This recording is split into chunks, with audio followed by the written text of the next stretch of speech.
My wife left for a girls' trip, leaving me with our paralyzed son who has not walked in 8 years.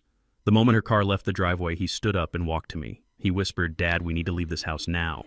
I dropped my coffee mug and it shattered on the floor just like the life I thought I knew. I ran to the garage, but we were not fast enough. Before I continue this story, let me know where you are watching from in the comments below. Hit like and subscribe if you have ever had to fight for your life against the people who were supposed to love you. I am Isaiah Zeke Thorne, 72 years old, and I built this house with my own 2 hands. I laid the foundation, poured the concrete, and framed the walls back when my back was strong and my hands were steady. For 40 years, I worked as a structural engineer, ensuring that skyscrapers in downtown Chicago would not collapse under their own weight. I knew how to spot a hairline fracture in a steel beam before it became a catastrophe, but I failed to see the cracks in my own family until the entire roof was about to cave in on my head. It was a Tuesday afternoon and the air in the house felt heavy. Bernice, my wife of 20 years, was fluttering around the hallway like a nervous hummingbird. She was wearing that red lipstick I hated, the one she only wore when she wanted to impress someone or when she was lying. She dragged her Louis Vuitton suitcase to the door, the wheels clicking rhythmically against the hardwood floors I had installed myself. "Oh, Zeke, do not look so glum," she said, patting my cheek with a hand that felt colder than usual. "It is just 3 days in Napa with the girls. You and Dante will be fine. The nurse is coming tomorrow morning to help with his bath." I looked at her, trying to find the woman I had married 2 decades ago, but all I saw was a stranger wearing a mask of concern. I looked over her shoulder at Dante, my 35-year-old son, sitting in his wheelchair by the window. He was staring blankly at the driveway, his hands resting limp in his lap. Dante had been in that chair for 8 years, ever since a construction accident crushed his spine. Or at least that is what the doctors told us. That is what we lived with. The ramps, the lifts, the endless medical bills that drained my retirement fund. Bernice walked over to Dante and kissed his forehead. "Be a good boy for your father," she said. Her voice had that sickly sweet tone people use for children or pets, not for grown men. She did not wait for a response. She never did. I watched her walk out the door. I watched her get into her white Mercedes. I watched her back out of the driveway without looking back once. I stood there by the window, clutching my mug of black coffee, feeling a strange mixture of relief and loneliness. The house was finally quiet. I turned around to ask Dante if he wanted the TV turned on. Dante was not in his chair. My heart hammered against my ribs. For a split second, my brain could not process what my eyes were seeing. The wheelchair was empty. The leather seat was still depressed from his weight, but my son was gone. Panic surged through me. Did he fall? Did he slide out? "Dad." The voice came from behind me, strong, clear, authoritative, not the weak mumble I had grown accustomed to over the last decade. I turned around slowly. Dante was standing there. He was standing on his own 2 feet in the middle of the living room. He was not shaking. He was not holding onto furniture for support. He stood 6 feet tall, towering over me just like he did before the accident. His posture was straight. His eyes were sharp, and the blank expression was gone, replaced by a look of intense, terrified urgency. "Lord have mercy, am I dreaming?" I whispered, my hand trembling so hard the coffee sloshed over the rim, burning my knuckles. "We do not have time for shock," Dad, Dante said, stepping closer to me. His stride was confident. He had been walking for a while. He had been hiding it. Why? How? The questions choked me. Dante reached into his pocket and pulled out a small black device. It was a digital recorder. "I have been recovering for 6 months, Dante said, his voice low and fast. "I wanted to surprise you on your birthday." But then I heard them talking. I put a camera under my chair and a recorder in the kitchen vent. "You need to listen to this. Right now." He pressed play. The audio was crisp. It was recorded just last night in our kitchen. I recognized the clinking of wine glasses. Then I heard Bernice's voice. "He is worth more dead, Brad. The life insurance policy pays double for accidental death in the home. Plus, the house goes to me immediately. No probate." Then I heard another voice.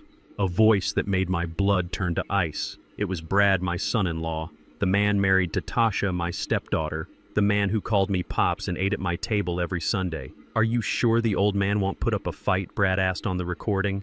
Bernice laughed. It was a cruel, ugly sound. "Zeke, please. He shakes so much he can barely hold a fork. I have been upping his dosage of the tremors medication for weeks. He is practically a vegetable. Tonight is perfect. You come over after I leave for Napa. We make it look like he tripped at the top of the stairs.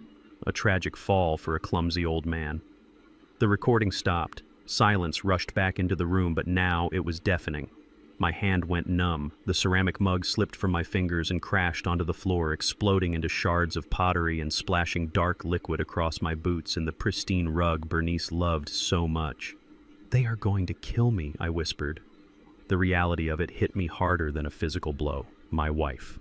The woman I slept next to. The woman I trusted with my life. She was not going on a trip. She was clearing out to have an alibi. Dante grabbed my shoulders. His grip was like iron. "She is not just leaving Dad," she signaled them. "Brad is on his way. We have maybe 5 minutes before they get here to stage the accident. We have to go." The shock vanished, replaced by a cold, hard rage I had not felt since my days in the army. I was not a vegetable. I was not a clumsy old man. I was Isaiah Thorne, and nobody was going to kill me in the house I built. I looked at my son. The son I thought I had lost to a chair. He was back. He was my soldier. "Get the truck," I said, my voice steady. "The old Ford, not the SUV. They will be tracking the GPS on the modern cars." "Where are you going?" Dante asked, moving toward the back door. "I am not leaving empty-handed," I growled. I ran to my study. I did not shuffle. I did not limp. Adrenaline is a powerful drug. I went straight to the bookshelf and pulled out the copy of Moby Dick that was actually a hollowed-out safe box. My hands were not shaking now. I punched in the code. The lock clicked open. Inside lay my Colt 1911. Clean, oiled, loaded. Next to it was the black file, the deed to the house, the original trust documents, the proof that this land belonged to me and my bloodline, not to the vultures circling outside. I shoved the file into my jacket and tucked the gun into the back of my waistband. The cold steel against my spine felt like reassurance. I moved through the hallway, avoiding the windows. I knew the sight lines of my own home. I knew where the shadows were deep enough to hide a man. I burst into the garage. Dante was already there, throwing a tarp over the back of my rusted 1990 Ford F-150. The truck Bernice had begged me to sell for years. The truck that had no computer, no tracking device, and an engine block that could survive a nuclear blast. "Get in," Dante yelled, vaulting into the driver's seat. I scrambled into the passenger side, slamming the heavy metal door. The engine roared to life, spitting black smoke. It was the sound of freedom. Dante hit the garage door opener. The chain rattled and the heavy door began to rise slowly, agonizingly slowly. As the sunlight crept across the concrete floor, revealing the driveway, inch by inch, my stomach dropped. "We are too late," I hissed. Blocking the end of our driveway was not Brad's sports car. It was a black matte van with tinted windows, no license plates. The van doors slid open before the vehicle even came to a full stop. 2 men stepped out. They were huge, wearing tactical gear that looked out of place in our quiet suburban neighborhood. They were not here to help an old man down the stairs. They were here to make sure the old man never got up again. "They are the cleaners," Dante said, shifting the truck into reverse. Brad did not come alone. One of the men reached into his jacket. He was not reaching for a wallet. "Gun!" I yelled. Dante slammed his foot on the gas, but we were facing the wrong way. The garage door was still only halfway up. We were trapped in the box I had built to protect my family, and now it was about to become our coffin. "Hang on, Dad!" Dante yelled, his eyes locking onto the rearview mirror. He did not aim for the driveway. He aimed for the back wall of the garage. The wall I knew was non-load-bearing but covered in drywall and shelving. Dante floored it. The tires screeched against the smooth concrete, sending up clouds of white smoke. The truck lurched backward, roaring like a wounded beast. "We are going through!" I shouted, bracing my hands against the dashboard. The rear bumper of the truck smashed into the drywall with a deafening crunch. Wood splintered. Tools clattered onto the hood. Dust exploded everywhere, blinding us. But we kept moving. We were breaking out of my own house, destroying the sanctuary to save our lives. As we punched through into the backyard, creating our own exit, I saw the front of the black van smash into the garage door we had just abandoned. "They are inside," Dante screamed, spinning the wheel to navigate across the lawn.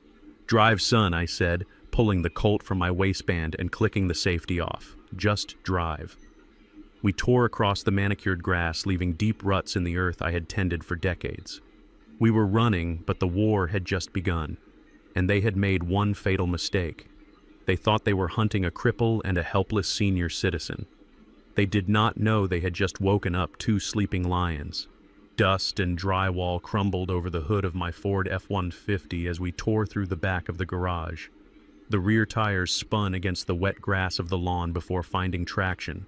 I gripped the steering wheel so hard my knuckles turned white. I was not just driving a truck. I was piloting a tank through a war zone. Behind us, the black van had smashed into the reinforced steel garage door I had installed 10 years ago. I knew the specs of that door. It was rated to withstand hurricane force winds.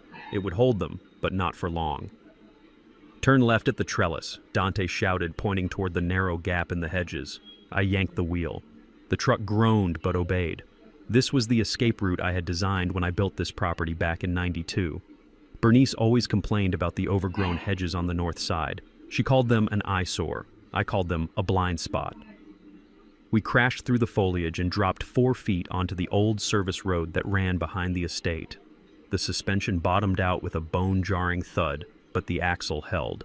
Bernice had begged me to sell this truck every month for the last 5 years. She said it was embarrassing. She said it leaked oil on her precious driveway. She wanted me to buy a Tesla something with autopilot and tracking sensors. Now I knew why. You cannot remotely disable a 1990 Ford engine. You cannot track a vehicle that has no computer. I checked the rearview mirror. No black van yet. We had bought ourselves maybe 3 minutes. My heart was hammering a rhythm against my ribs, but my mind was clear. It was the engineer in me taking over. Assess the load, calculate the stress points, prevent the collapse. I looked over at Dante, my son, the boy I had bathed and fed and carried from bed to chair for 8 years. He was sitting upright, checking the magazine of a Glock he had pulled from the glove box. "Talk to me, Dante," I said, my voice low over the roar of the engine. "You have been walking. How long?" 6 months, he said without looking up. 6 months. The number hit me like a physical blow. 6 months of watching me struggle to lift him into the bath. 6 months of letting me grieve for a life he had already reclaimed. Why, I asked. The hurt was there, but I pushed it down. Survival first, feelings later. "Because of Tasha," he said. His voice was hard, harder than I had ever heard it. "I started regaining sensation in my legs last winter.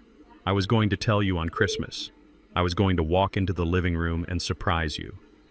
But 2 days before Christmas, I heard Tasha and Brad in the sunroom. I kept my eyes on the road, weaving through the back streets of the industrial district to avoid the traffic cameras on the main highway.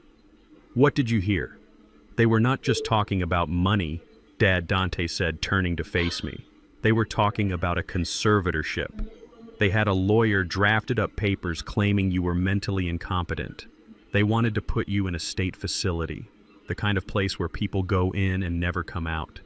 They needed control of your assets, but they could not do it if I was healthy. If I was the capable heir, I would get power of attorney. So I had to stay crippled. I had to be invisible so they would speak freely around me. I swallowed the bile rising in my throat. My stepdaughter, the girl I had paid college tuition for, the girl I walked down the aisle. She did not just want my money, she wanted to erase me. "I am sorry I did not tell you," Dante added softly. "I had to gather evidence. I needed enough to bury them before they buried us." The phone in my jacket pocket began to vibrate. It buzzed against my chest like an angry hornet. I pulled it out. The screen flashed the name. Brad. Dante reached for the phone, but I shook my head. "If I do not answer, they know we are running," I said. "If I answer, I can buy us time." I took a deep breath, letting my shoulders slump. I forced my hand to tremble slightly as I swiped the green button. I had to play the part they wrote for me. The confused, scared old man. "Hello?" I said, letting my voice crack. "Brad, is that you?" "Pop, thank God," Brad's voice came through the speakers, smooth and concerned. It was a performance worthy of an Oscar. "The security system at the house just tripped. The company called me. They said there was a breach in the garage. Is everything okay? Are you and Dante safe?" I looked at Dante.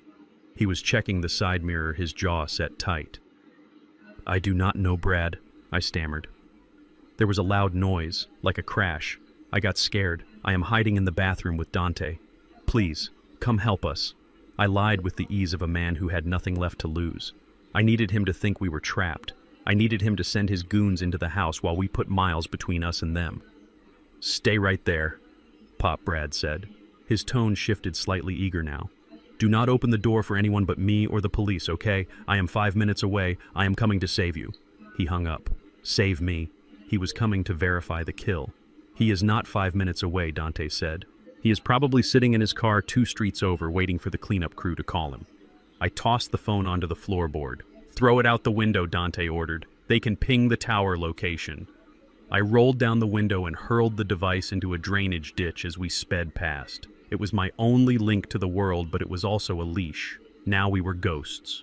We drove in silence for another 20 minutes. The sun was beginning to set, casting long orange shadows across the road. I steered the truck toward the old industrial park on the edge of town. This was the part of the city people forgot about. Rusted warehouses, abandoned factories, and weeds growing through the cracks in the pavement. Pull in there, I pointed to a corrugated metal structure with a faded sign that read, "Thorn Structural Engineering." It was my old workshop. Bernice knew I had a storage unit, but she thought it was just a small locker where I kept old blueprints. She did not know I had kept the lease on the main warehouse even after I retired. It was my sanctuary, my church of steel and concrete. Dante hopped out to open the rolling gate. To see him walk so fluidly, so strongly, brought a sting of tears to my eyes that I quickly blinked away. We parked the truck inside and pulled the heavy metal door shut, turning the lock. Darkness swallowed us, smelling of grease and old timber. I flipped the breaker switch, and the overhead halogen lights buzzed to life, flickering before bathing the space in a harsh yellow glow. "We are safe here for tonight," Dante said, leaning against the truck. "But we need resources. We cannot fight them with a pistol and a tank of gas." I walked over to the corner of the shop where I kept a dusty desktop computer covered with a plastic tarp. It was old, but it was connected to a secure hardline internet connection I used for consulting work I never told Bernice about. "I need to see the damage," I said, pulling the tarp off. I booted up the machine. The fan whirred loudly in the quiet space. My fingers hovered over the keyboard. I was afraid. I was not afraid of the men with guns. I was afraid of the numbers. I logged into my primary bank account, the one that held my life savings, the money from the sale of my company, the money meant for Dante's care, the money meant for our golden years. The screen refreshed. I stared at the monitor. I blinked, hoping the pixelation was wrong. Balance $0.00. I checked the savings account. 0. I checked the investment portfolio. Transferred. I checked the emergency fund. Closed. I sat back in the creaky office chair, feeling the blood drain from my face. My hands, which had been steady holding the steering wheel, now began to shake uncontrollably. It was not Parkinson-S. It was rage. Pure, cold rage. "They took it all," I whispered. 40 years of work. 40 years of waking up at 4 in the morning. 40 years of freezing on construction sites in the dead of winter. Gone. Dante walked over and looked at the screen. He placed a hand on my shoulder. "They did not take everything, Dad," he said. I looked up at him. "What is left, son? Look at the screen. It is all gone." Dante reached into his pocket and pulled out the USB drive we had snatched from the house. "They took the numbers," he said. "But they did not take the land. And they did not take us. You built that fortune once. We will take it back. But first we have to survive the night." I looked at the 0 on the screen again. Brad thought this would break me. He thought seeing this would make me curl up and die or turn myself in to the state facility just to get a hot meal. He thought he was dealing with an old man who defined his worth by his bank balance. He was wrong. I stood up, pushing the chair away. I walked over to the workbench and picked up a sledgehammer, feeling the weight of the wood and iron in my hands. Bernice always hated this place because it was dirty, I said, my voice echoing off the metal walls. She wanted to go to Napa. She wanted the high life. Well, she is about to find out that when you strip a man of everything he has to lose, you do not make him poor. You make him dangerous. I turned to Dante. "Open the file cabinet. Get the blueprints for the house. If they want a war, let us show them what happens when you attack the architect." While Dante and I were huddled in the cold, damp darkness of that warehouse, listening to rats scurry across the concrete floor, my son-in-law was popping a cork. I know this because I watched it replay in my mind 1,000 times later, piecing it together from the security footage and the news reports that flooded the city that night. Back at the house that still smelled like the lemon polish Bernice used to mask the scent of her betrayal, Brad and Tasha were sitting on my Italian leather sofa. On the coffee table sat a bottle of Dom Perignon. It was the vintage bottle I had been saving for Dante's wedding day. I had kept it in the back of the cellar, dusting it off once a year, waiting for a miracle that the doctors said would never come.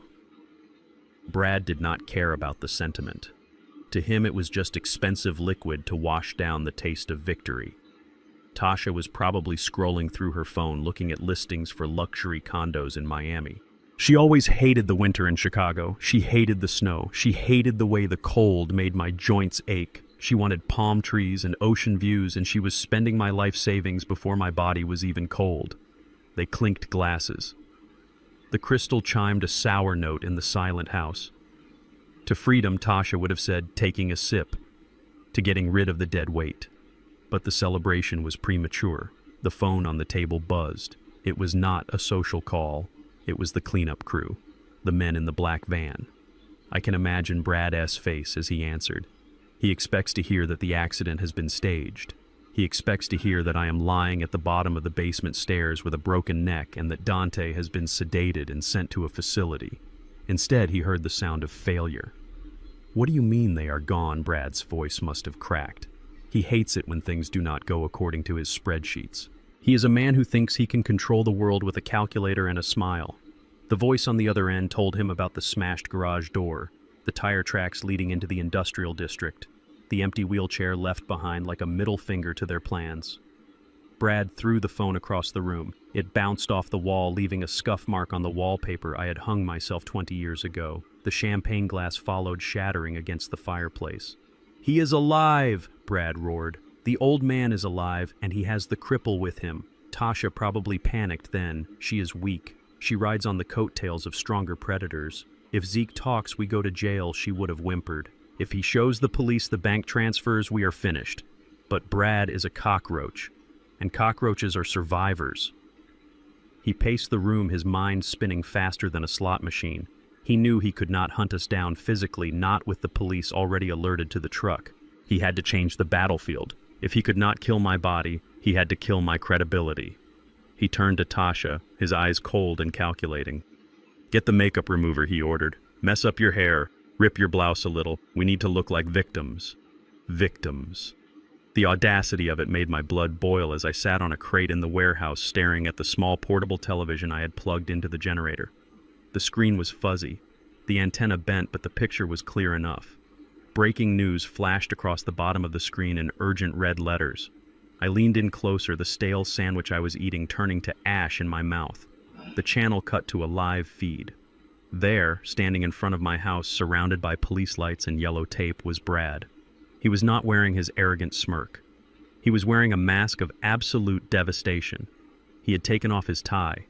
His shirt was unbuttoned at the top, looking disheveled. He was holding Tasha, who was sobbing into a tissue, burying her face in his chest so no one could see her dry eyes. A reporter with a microphone thrust it toward Brad's face. "Mr. Thorne, can you tell us what happened inside the residence tonight?" Brad looked directly into the camera. He looked right at me. "It is a tragedy," he said, his voice trembling with practiced emotion. "We came over to check on my father-in-law, Zeke. He has been battling severe dementia for years.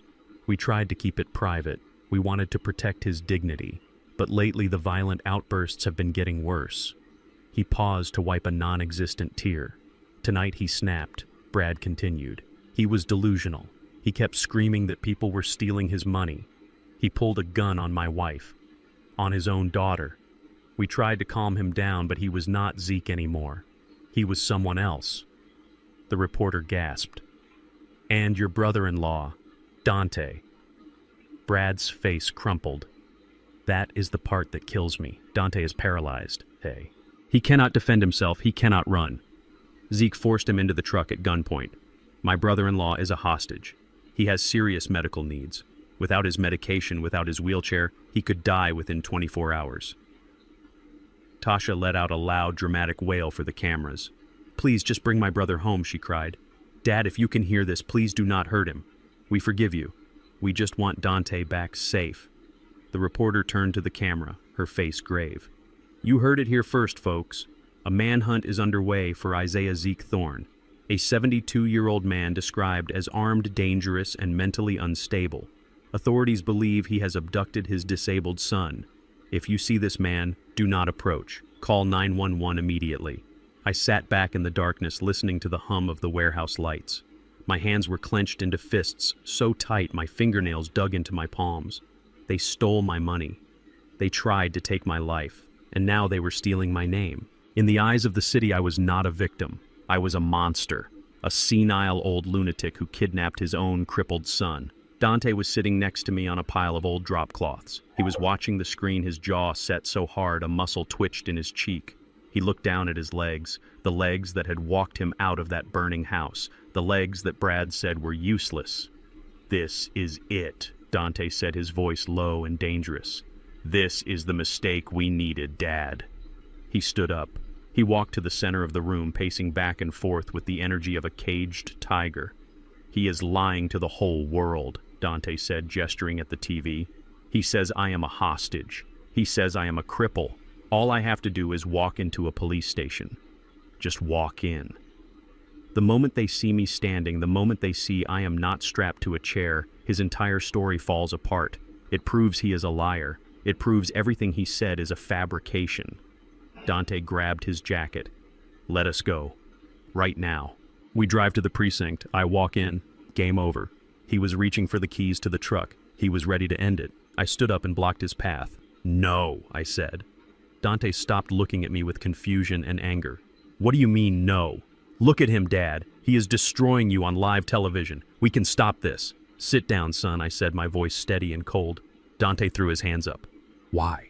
Why are we waiting?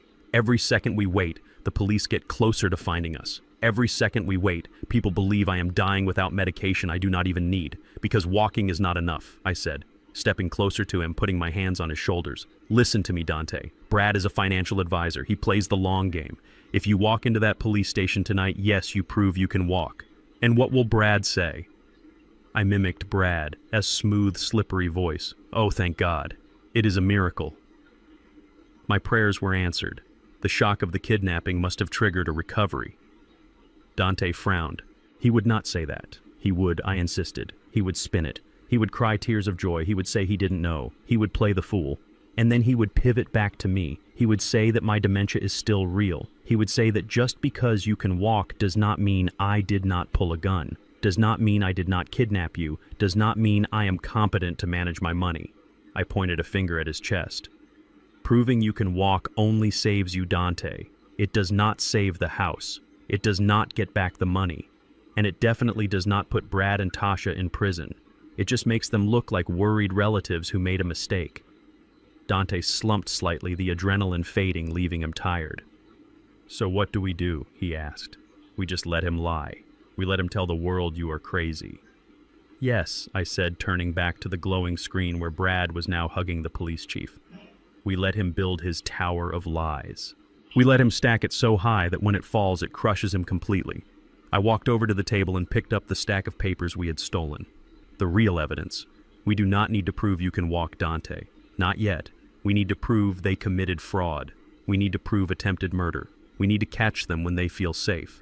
I looked at Brad's image on the screen one last time. "He thinks he has won the public opinion," I whispered. "He thinks he has checkmated the old man. But he forgot one thing about structural engineering." "What is that?" Dante asked quietly. I picked up a marker and circled a date on the calendar hanging on the wall. "The higher you build on a rotten foundation," I said, "the louder the crash when it comes down." Brad just went on TV and committed to a narrative. He locked himself into a story. Now all we have to do is wait for him to make the one move that contradicts it. And he will. Greed always makes people sloppy.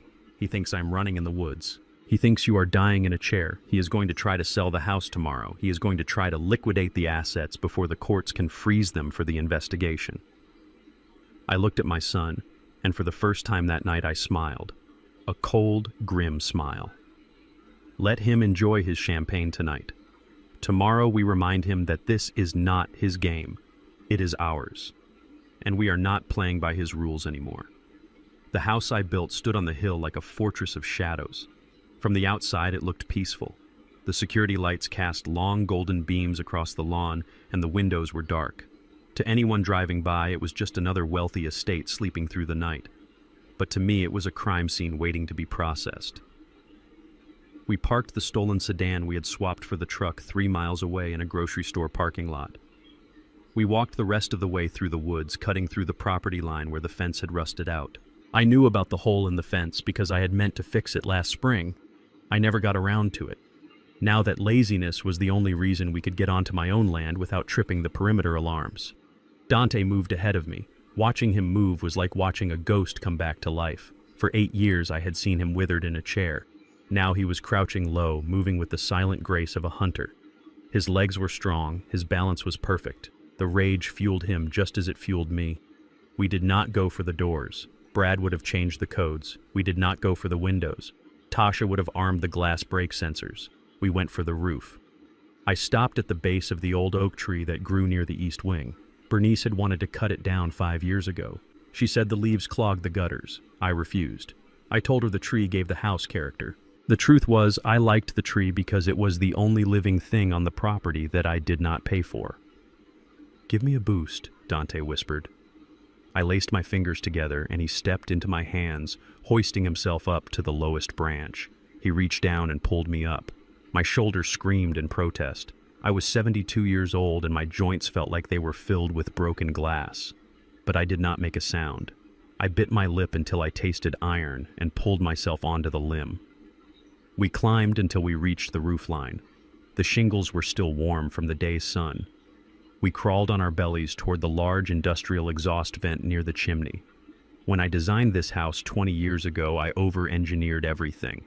Most residential vents are 12 inches wide. I made mine 24. I wanted maximum airflow. I wanted the house to breathe.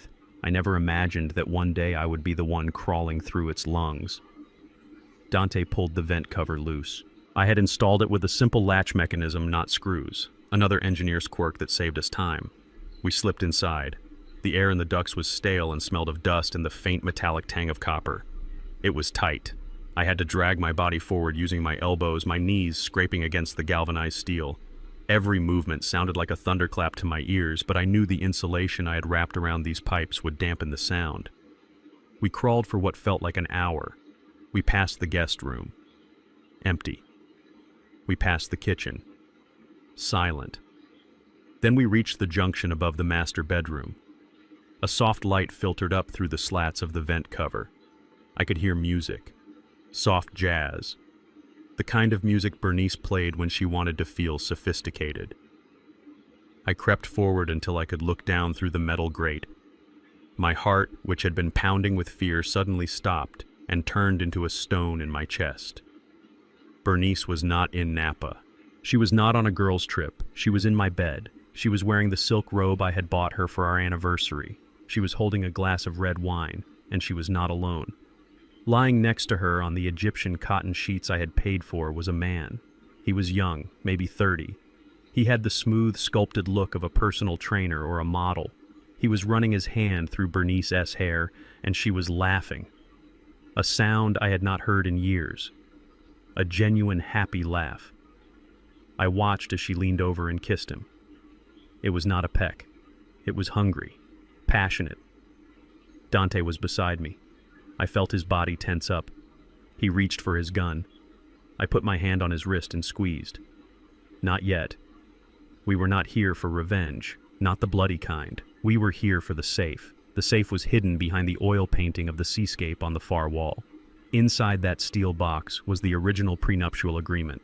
Bernice thought I had burned it. She thought the copy in the Lawyer S office was the only one, and she had already bribed him to shred it. She did not know I kept the wet ink original. That document stated clearly that in the event of infidelity, she got nothing. 0. And next to it was the USB drive, the crypto wallet, the digital key to $5 million I had siphoned off from my business sales before the marriage. Brad knew it existed. He had been tearing the house apart looking for it. We just had to wait for them to sleep. But then they started talking. And what I heard was worse than the sight of them together. So the boy toy asked, taking a sip of my wine, "Is the old man really gone?" Bernice giggled. She traced a finger down his chest. He is gone, baby. Even if he is not dead, he is never coming back here. Brad has it all under control. The police think he is a dangerous lunatic. Even if he walks through that front door right now, they will tackle him and sedate him before he can say a word. You are bad, the man laughed. I did what I had to do, Bernice said, her voice dropping an octave. Do you know how hard it was living with him? He was so boring, always talking about structures and foundations, always counting pennies. But he was healthy, the man said. I mean, for an old guy. How did he deteriorate so fast? My grandma had Parkinson's disease, and it took 10 years to get that bad. Zeke went downhill in like 3 years. I pressed my face closer to the grate. The metal dug into my cheek. This was it.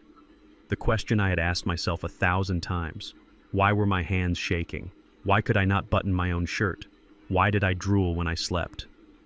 Bernice sat up. She looked at the man with a sly smile. He did not have Parkinson's, you idiot. The man looked confused.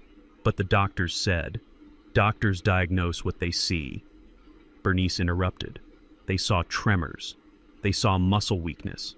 They saw confusion. They did not test for heavy metals because who tests a wealthy retired engineer for arsenic? The air in the vent seemed to vanish. I could not breathe. Arsenic. It is tasteless.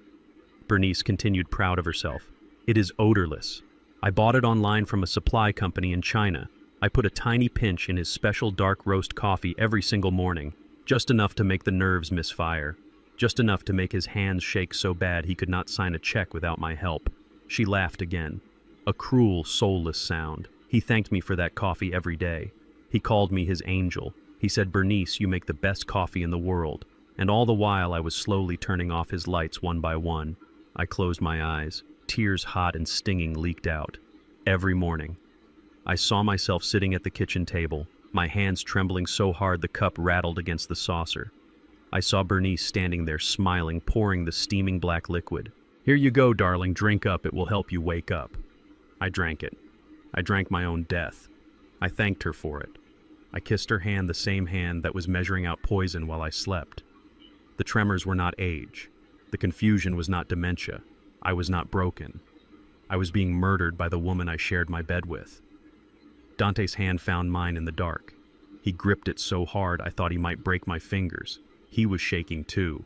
Not from fear, but from a fury so pure it radiated off him like heat. I opened my eyes. I looked at my son.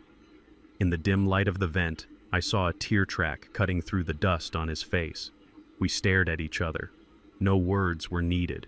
The plan had changed. We were not just going to take the money. We were not just going to take the house. We were going to destroy them.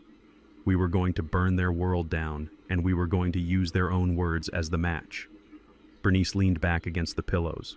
Do not worry about Zeke, she said, closing her eyes. By next week, his kidneys will fail or his heart will give out from the stress. The autopsy will just show natural causes. And then, baby, this house is ours. All ours.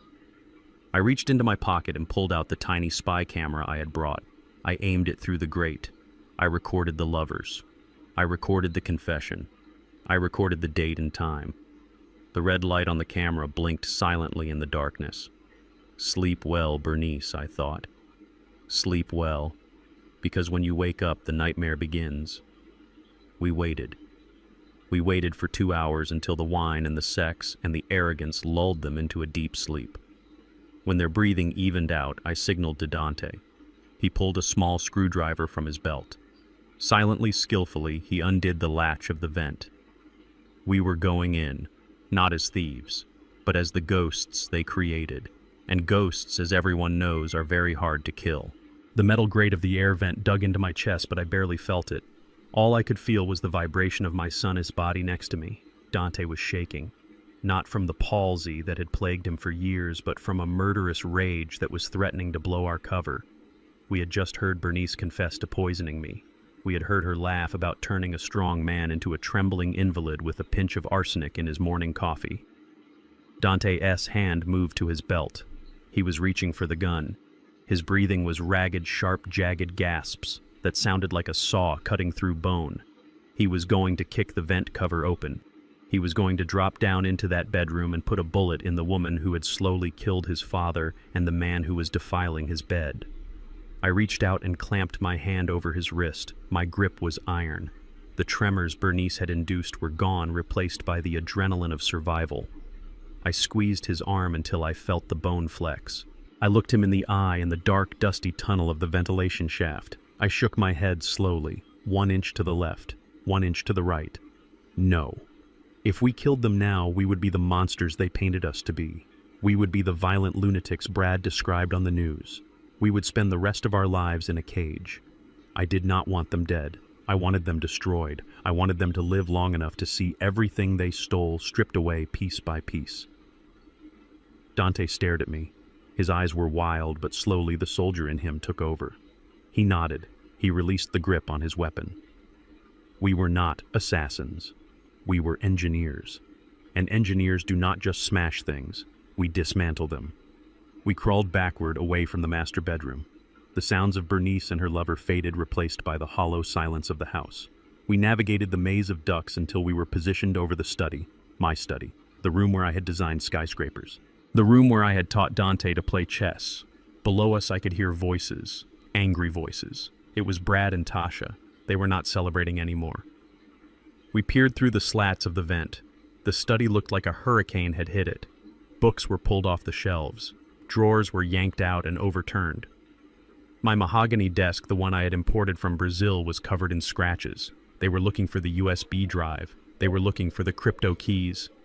"I cannot find it," Brad shouted, kicking a pile of my architectural journals. The old man must have buried it in the yard, or maybe he swallowed it. Who knows, with that senile freak. Tasha was sitting on the leather armchair chewing her fingernail, a nasty habit she never outgrew. "Brad, we have to stop," she whined. "If Zeke is really gone, maybe we should just sell what we can and leave. The police are asking too many questions. What if they check the bank transfers?" Brad stopped pacing.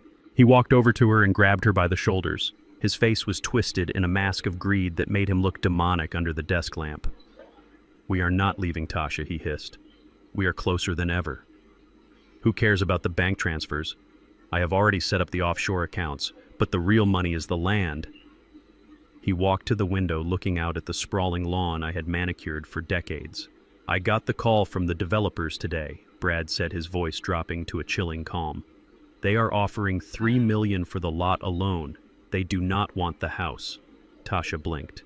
"They do not want the house. But Dad built this house. It is iconic." Brad laughed, a dry, humorless sound. "It is a tear-down, Tasha. Tomorrow morning at 9 a.m., I am signing the contract. By next week, the bulldozers will be here. They are going to flatten this place. They are going to crush every brick, every beam, every memory of that old man into dust. Then they are going to build luxury condos." I felt a coldness settle in my gut that had nothing to do with the temperature.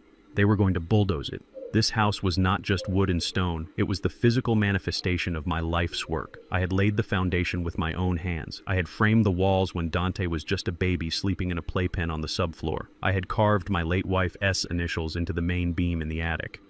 And Brad was going to wipe it off the face of the earth like it was nothing more than an anthill. Brad turned back to Tasha. "The old man, dead or alive, does not matter. Once the ink is dry on that contract, the house is gone. And if Zeke shows up, then well, he will just be a trespasser on a construction site. Accidents happen on construction sites all the time." He grabbed a bottle of scotch from my shelf, poured a drink, and downed it in one gulp.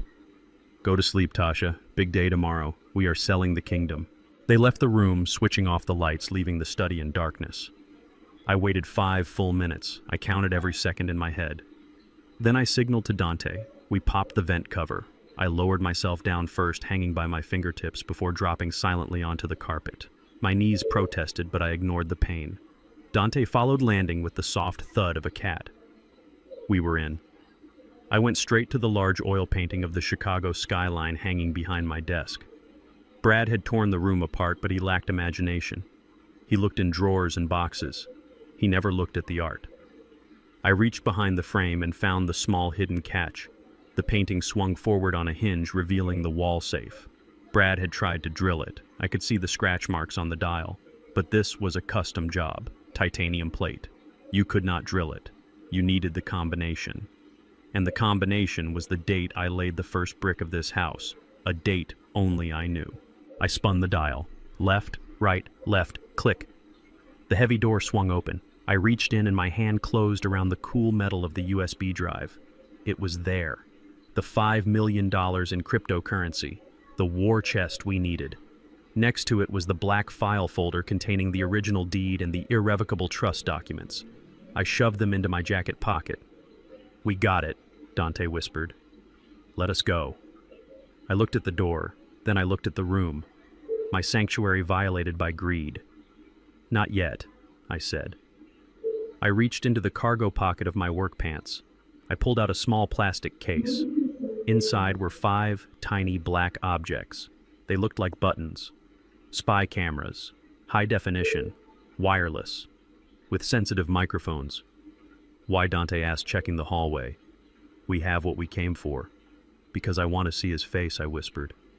"I want to see his face when the police put the cuffs on him. And I want the world to hear what he said about killing me." I worked fast.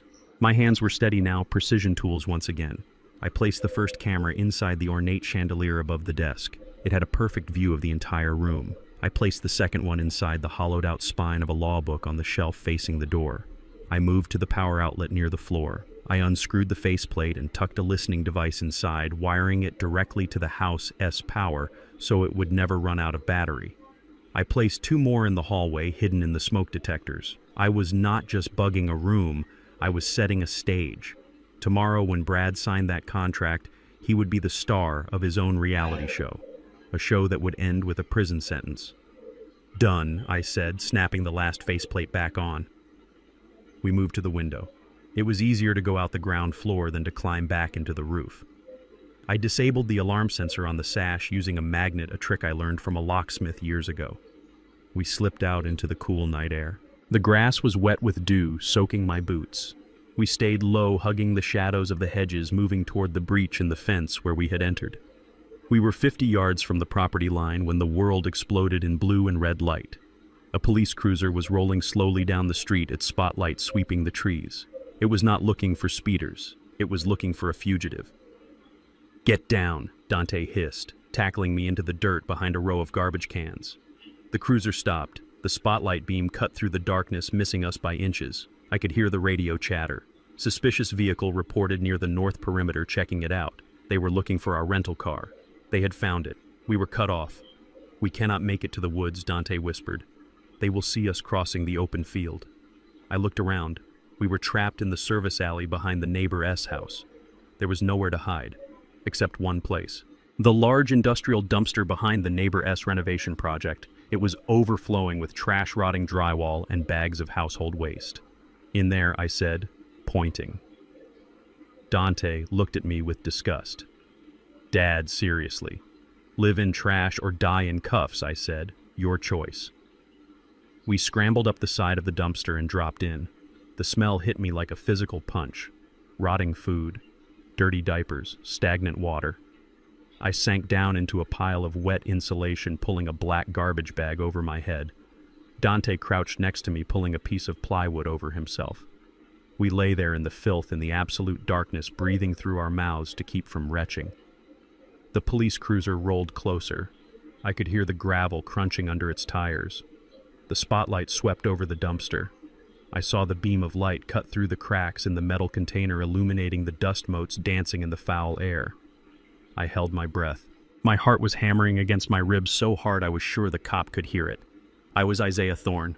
I was a structural engineer. I was a millionaire. I had built a legacy. And now I was lying in a dumpster covered in slime, hiding from the very system I had paid taxes to support for 50 years. But as I lay there smelling the stench of decay, I felt a strange sense of clarity. Let them think I am trash. Let them think I am discarded, because tomorrow the trash was going to rise up, and it was going to burn their whole world down. We lay there for 2 hours, 120 minutes of silence and stench, waiting for the enemy to blink. And in the dark, I began to formulate the next step of the plan, the step that would turn their victory party into a funeral. The smell of Marcus Vance's office was a combination of stale cigar smoke, cheap bourbon, and old paper. It was located above the laundromat on the south side of the city, A place where the neon sign buzzed incessantly and the sirens never seemed to stop wailing. To most people, it looked like a hole in the wall. To me, it looked like a bunker. We had made it there just before dawn, moving through back alleys and avoiding the main roads. Dante was sitting in the corner on a cracked leather chair, his face smeared with grime from the dumpster, but his eyes bright and alert. I sat across from Marcus, watching him scroll through the data on the USB drive we had stolen from the safe. The only light in the room came from the glow of the computer monitor illuminating the deep lines on Marcus' face. He was an old friend from the Union days back when legal battles were fought with baseball bats as often as with briefcases. He took a long drag from his cigarette and exhaled a cloud of blue smoke. "They cleaned you out, Zeke," Marcus said, his voice gravelly and low. "It is worse than I thought. Worse than I—" The crypto accounts, the retirement funds, the savings. Brad moved it all into offshore shells in the Cayman Islands 3 days ago. By the time we get a court order to unseal those accounts, the money will have bounced through a dozen jurisdictions. It is gone. Dante leaned forward, his hands gripping the arms of the chair. "So that is it. We risked our lives for nothing. We are broke." I looked at my son. He was thinking like a young man. He was thinking about cash, about liquidity. He did not understand that real wealth is not what you have in the bank. It is what you stand on. I reached into my wet jacket and pulled out the black file folder. It was damp and smelled of garbage, but the documents inside were wrapped in plastic.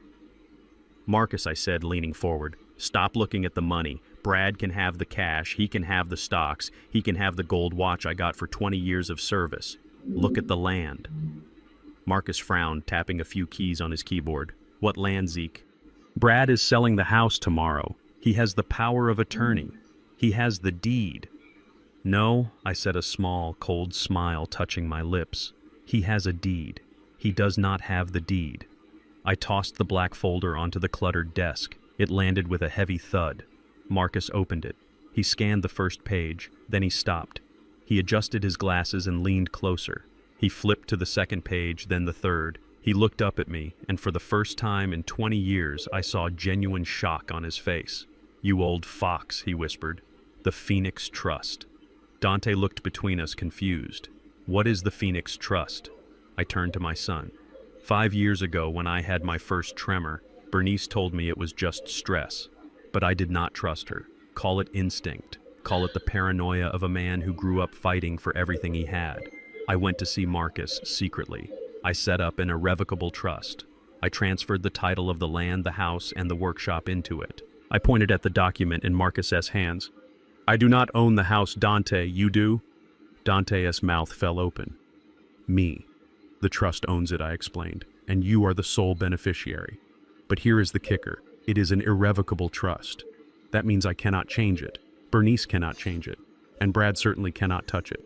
The moment I signed those papers, the property ceased to be my asset. It became yours, held in safety until you were ready." Marcus let out a low whistle. "This changes everything.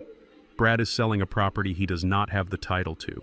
If he signs that contract with the developers tomorrow, he is committing fraud on a massive scale. It is a federal crime. So we have him," Dante said, standing up. "We take this to the judge. We show him the trust. We stop the sale." Marcus shook his head slowly, the smoke swirling around him. "Sit down, kid. It is not that simple. If it were that simple, I would be drinking champagne instead of this rot-gut whiskey." "Why not?" I asked, feeling the tension return to my shoulders. "The law is black and white. The law is a gray fog," Marcus said, tapping a specific paragraph on the document. "Look at Clause 7, Section B. The beneficiary must be of sound mind and body and must demonstrate the capacity to manage the estate. If the beneficiary is deemed incapacitated or dependent, the control of the trust reverts to the legal guardian of the beneficiary." The room went silent. The buzzing of the neon sign outside seemed to get louder. I felt a pit open in my stomach. I remembered that clause. I had put it in there to protect Dante. Back then, he was deep in depression, barely eating, barely speaking. I was afraid that if I died, someone would manipulate him. I wanted to ensure that a guardian would watch over the assets until Dante recovered. I engineered a failsafe, I whispered. And now that failsafe is a weapon against us. Exactly, Marcus said. Right now, in the eyes of the law, Dante is a paralyzed invalid who requires 24-hour care. And who is his legal guardian if you are deemed mentally incompetent, Zeke? Brad, Dante said, his voice hollow. Brad, Marcus confirmed. Tasha is his next of kin, but Brad calls the shots. If you reveal this trust now, Brad will just thank you. He will say Dante is incapable of managing a multi-million-dollar estate. He will step in as the trustee guardian. He will sell the land on Dante's behalf, claiming it is for his medical care. He will take the money, and he will legally be allowed to do it. So we are trapped, I said, slamming my hand on the desk. Even if Dante walks into court, Brad will argue it is a temporary recovery, or he will argue that physical recovery does not mean mental competency. He has already painted us as unstable. Marcus nodded, rubbing his temples. Brad has played a very good game. He has created a narrative where you are crazy and your son is helpless. To break that narrative, we cannot just show a piece of paper. We need proof. Unquestionable, undeniable proof. Dante looked at his legs. I can walk. I can run. I am strong. It is not about muscles, Kid Marcus said. It is about the mind. To activate the trust and take control away from Brad, you need a certificate of competency. You need a medical evaluation from a board-certified neurologist and a psychiatrist stating that you are fully capable of managing your own affairs. Great, Dante said, reaching for his jacket. Send me to a doctor. I will pass any tests they give me. Which doctor? Marcus asked with a cynical smirk. Dr. Steinberg, the one who diagnosed your father with dementia. Or maybe Dr. Phillips at the city hospital who plays golf with Brad every Sunday. Brad knows every specialist in this town. If we walk into a hospital the moment you give your name, the system alerts him. Before you even finish the intake form, the police will be there to drag you back to the house. I stood up and walked to the window, peering through the blinds at the rain-slicked street below. I felt the weight of the city pressing down on me. The system was designed to protect people like Brad, people with connections, people with money, people who looked the part. It was not designed for an old black man and his disabled son. We cannot use the system, I said, turning back to them. The system is compromised. So what do we do? Marcus asked. We have less than 6 hours before Brad signs that contract. Once he signs it, the developers will transfer the funds. Even if we prove fraud later, the money will be in the wind. We need to stop him before the pen hits the paper. I looked at the trust document. I looked at the medical clause. We need a doctor, I said. But not just any doctor. We need someone who cannot be bought. Someone who cannot be silenced, and we need the evaluation to happen in a place where Brad cannot interfere. Where Marcus asked. In a church. In a bunker. No, I said my mind, working through the structural problem, finding the leverage point. Publicly. I looked at Dante. Brad said you were dying. He said you needed medication to survive the night. He staked his entire reputation on the fact that without him you are helpless. I am not helpless, Dante said, his jaw set. Then we need to show the world, I said. Not tell them. Show them. We need a medical evaluation that happens in real time in front of witnesses, in front of cameras. We need to force Brad into a corner where he cannot lie because the truth is staring him in the face. Marcus leaned back in his chair, a slow grin spreading across his face. You are talking about a spectacle, Zeke. I am talking about a stress test, I corrected. When you want to prove a bridge can hold weight, you do not write a report. You drive a tank over it. I grabbed a piece of paper and a pen. Marcus, find us a doctor. I do not care if he has lost his license. I do not care if he works out of a van. I just need someone who has a stamp and a grudge against the establishment. Marcus chuckled. I know a guy. Dr. Aris. He was the chief of neurology until he blew the whistle on a pharmaceutical company and got blacklisted. He drives a cab now. He hates the system more than you do. Call him, I ordered. Tell him to meet us. Where? Dante asked. I looked at the clock on the wall. It was 5 a.m. The sun would be up soon. The city was waking up. There is only one place where Brad will feel safe, I said. One place where he thinks he is the king. The signing ceremony, Dante realized. Exactly, I said. He is holding a press conference at the house at 9 a.m. to announce the sale. He wants to show off. He wants the developers to see him as a big shot. He invited the press. I picked up the black file folder and tucked it back into my jacket. We are going to crash the party. But we are not going in through the back door this time. We are walking in through the front. And we are bringing the doctor with us. But first, I said, looking at Dante's dirty clothes and my own grime-streaked face, we need to look the part. If we walk in looking like fugitives, they will treat us like fugitives. If we walk in looking like owners, they will hesitate. And that hesitation is all the time we need. Dante stood up straighter. He brushed the dust off his jacket. "Let us go get my inheritance, Dad." I nodded. The fear was gone. The exhaustion was gone. All that was left was the cold, hard geometry of the plan. Brad had built a house of cards. We were about to open the window. The sun had not even fully risen over the horizon, but the circus was already in town. From the cracked window of the taxi Dr. Aris was driving, I watched the scene unfold on the live stream playing on my phone. It was happening right there on my front lawn. The lawn I had mowed every Saturday for 20 years. The lawn where I had taught Dante to throw a baseball before the world took his legs. Now it was a stage for the greatest performance of Brad's life. He had organized a prayer vigil, that is what the banner said. Pray for Zeke and Dante. It was strung up between two oak trees, the letters painted in somber black. But it was not a vigil. It was a press conference disguised as a church service. There were candles flickering in the morning light which looked ridiculous. There were neighbors, people I had known for decades, standing around looking somber. And in the center of it all was Brad wearing a black suit that cost more than my first car, holding a microphone like he was a preacher at a revival. "We are broken," Brad said to the crowd, his voice cracking perfectly on cue. "We are a family torn apart by mental illness. My father-in-law, Zeke Thorne, is a good man, or at least he was. But the man roaming these streets today is not Zeke. He is a shell, a dangerous, confused shell who has taken my disabled brother-in-law hostage." I watched Dante sitting next to me in the back seat of the cab. He was watching the same stream. His fists were clenched so tight his knuckles were white. "He is terrified," Dante whispered. "Look at his eyes, Dad. He keeps looking at the driveway. He is not praying. He is waiting for the police to haul our bodies in." Brad continued his sermon. He looked directly into the news cameras. There were 5 of them. He had invited every network in the city. "I have a message for the police," Brad said, wiping a fake tear. "If you see Zeke, do not hesitate. He is armed. He is paranoid. He has stated he will not be taken alive. Please prioritize the safety of the hostage. Do whatever is necessary to stop him." I felt a chill run down my spine. Do whatever is necessary. That was code. That was a direct order given on national television. He was giving the police permission to shoot a 72-year-old black man on sight. He was painting a target on my chest and calling it compassion. Bernice was standing next to him. She was wearing a black dress and a veil. A veil. As if I were already dead. She was leaning on Brad for support, trembling. The audience saw a grieving wife. I saw a woman terrified that her check was about to bounce. I looked at the burner phone in my hand. It was a cheap prepaid model Marcus had bought at a gas station. It was untraceable.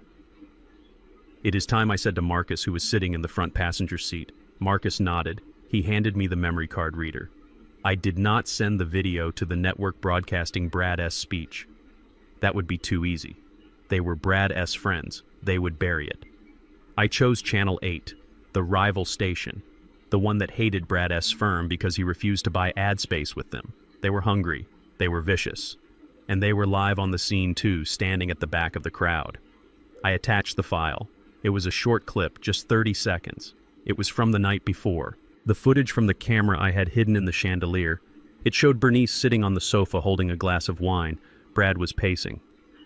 "I hope the old fool freezes out there," Bernice's voice rang out clear and sharp on the video. "It would save us the cost of a nursing home. Maybe he will do us a favor and fall into a ravine." And then Brad's voice. "Forget him. Once I sign the papers tomorrow, the bulldozers will bury any evidence he ever lived here." I hit send.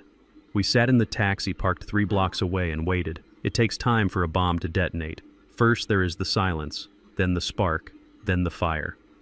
On the screen I saw a producer from Channel 8 touch her earpiece. Her eyes went wide. She looked down at her tablet.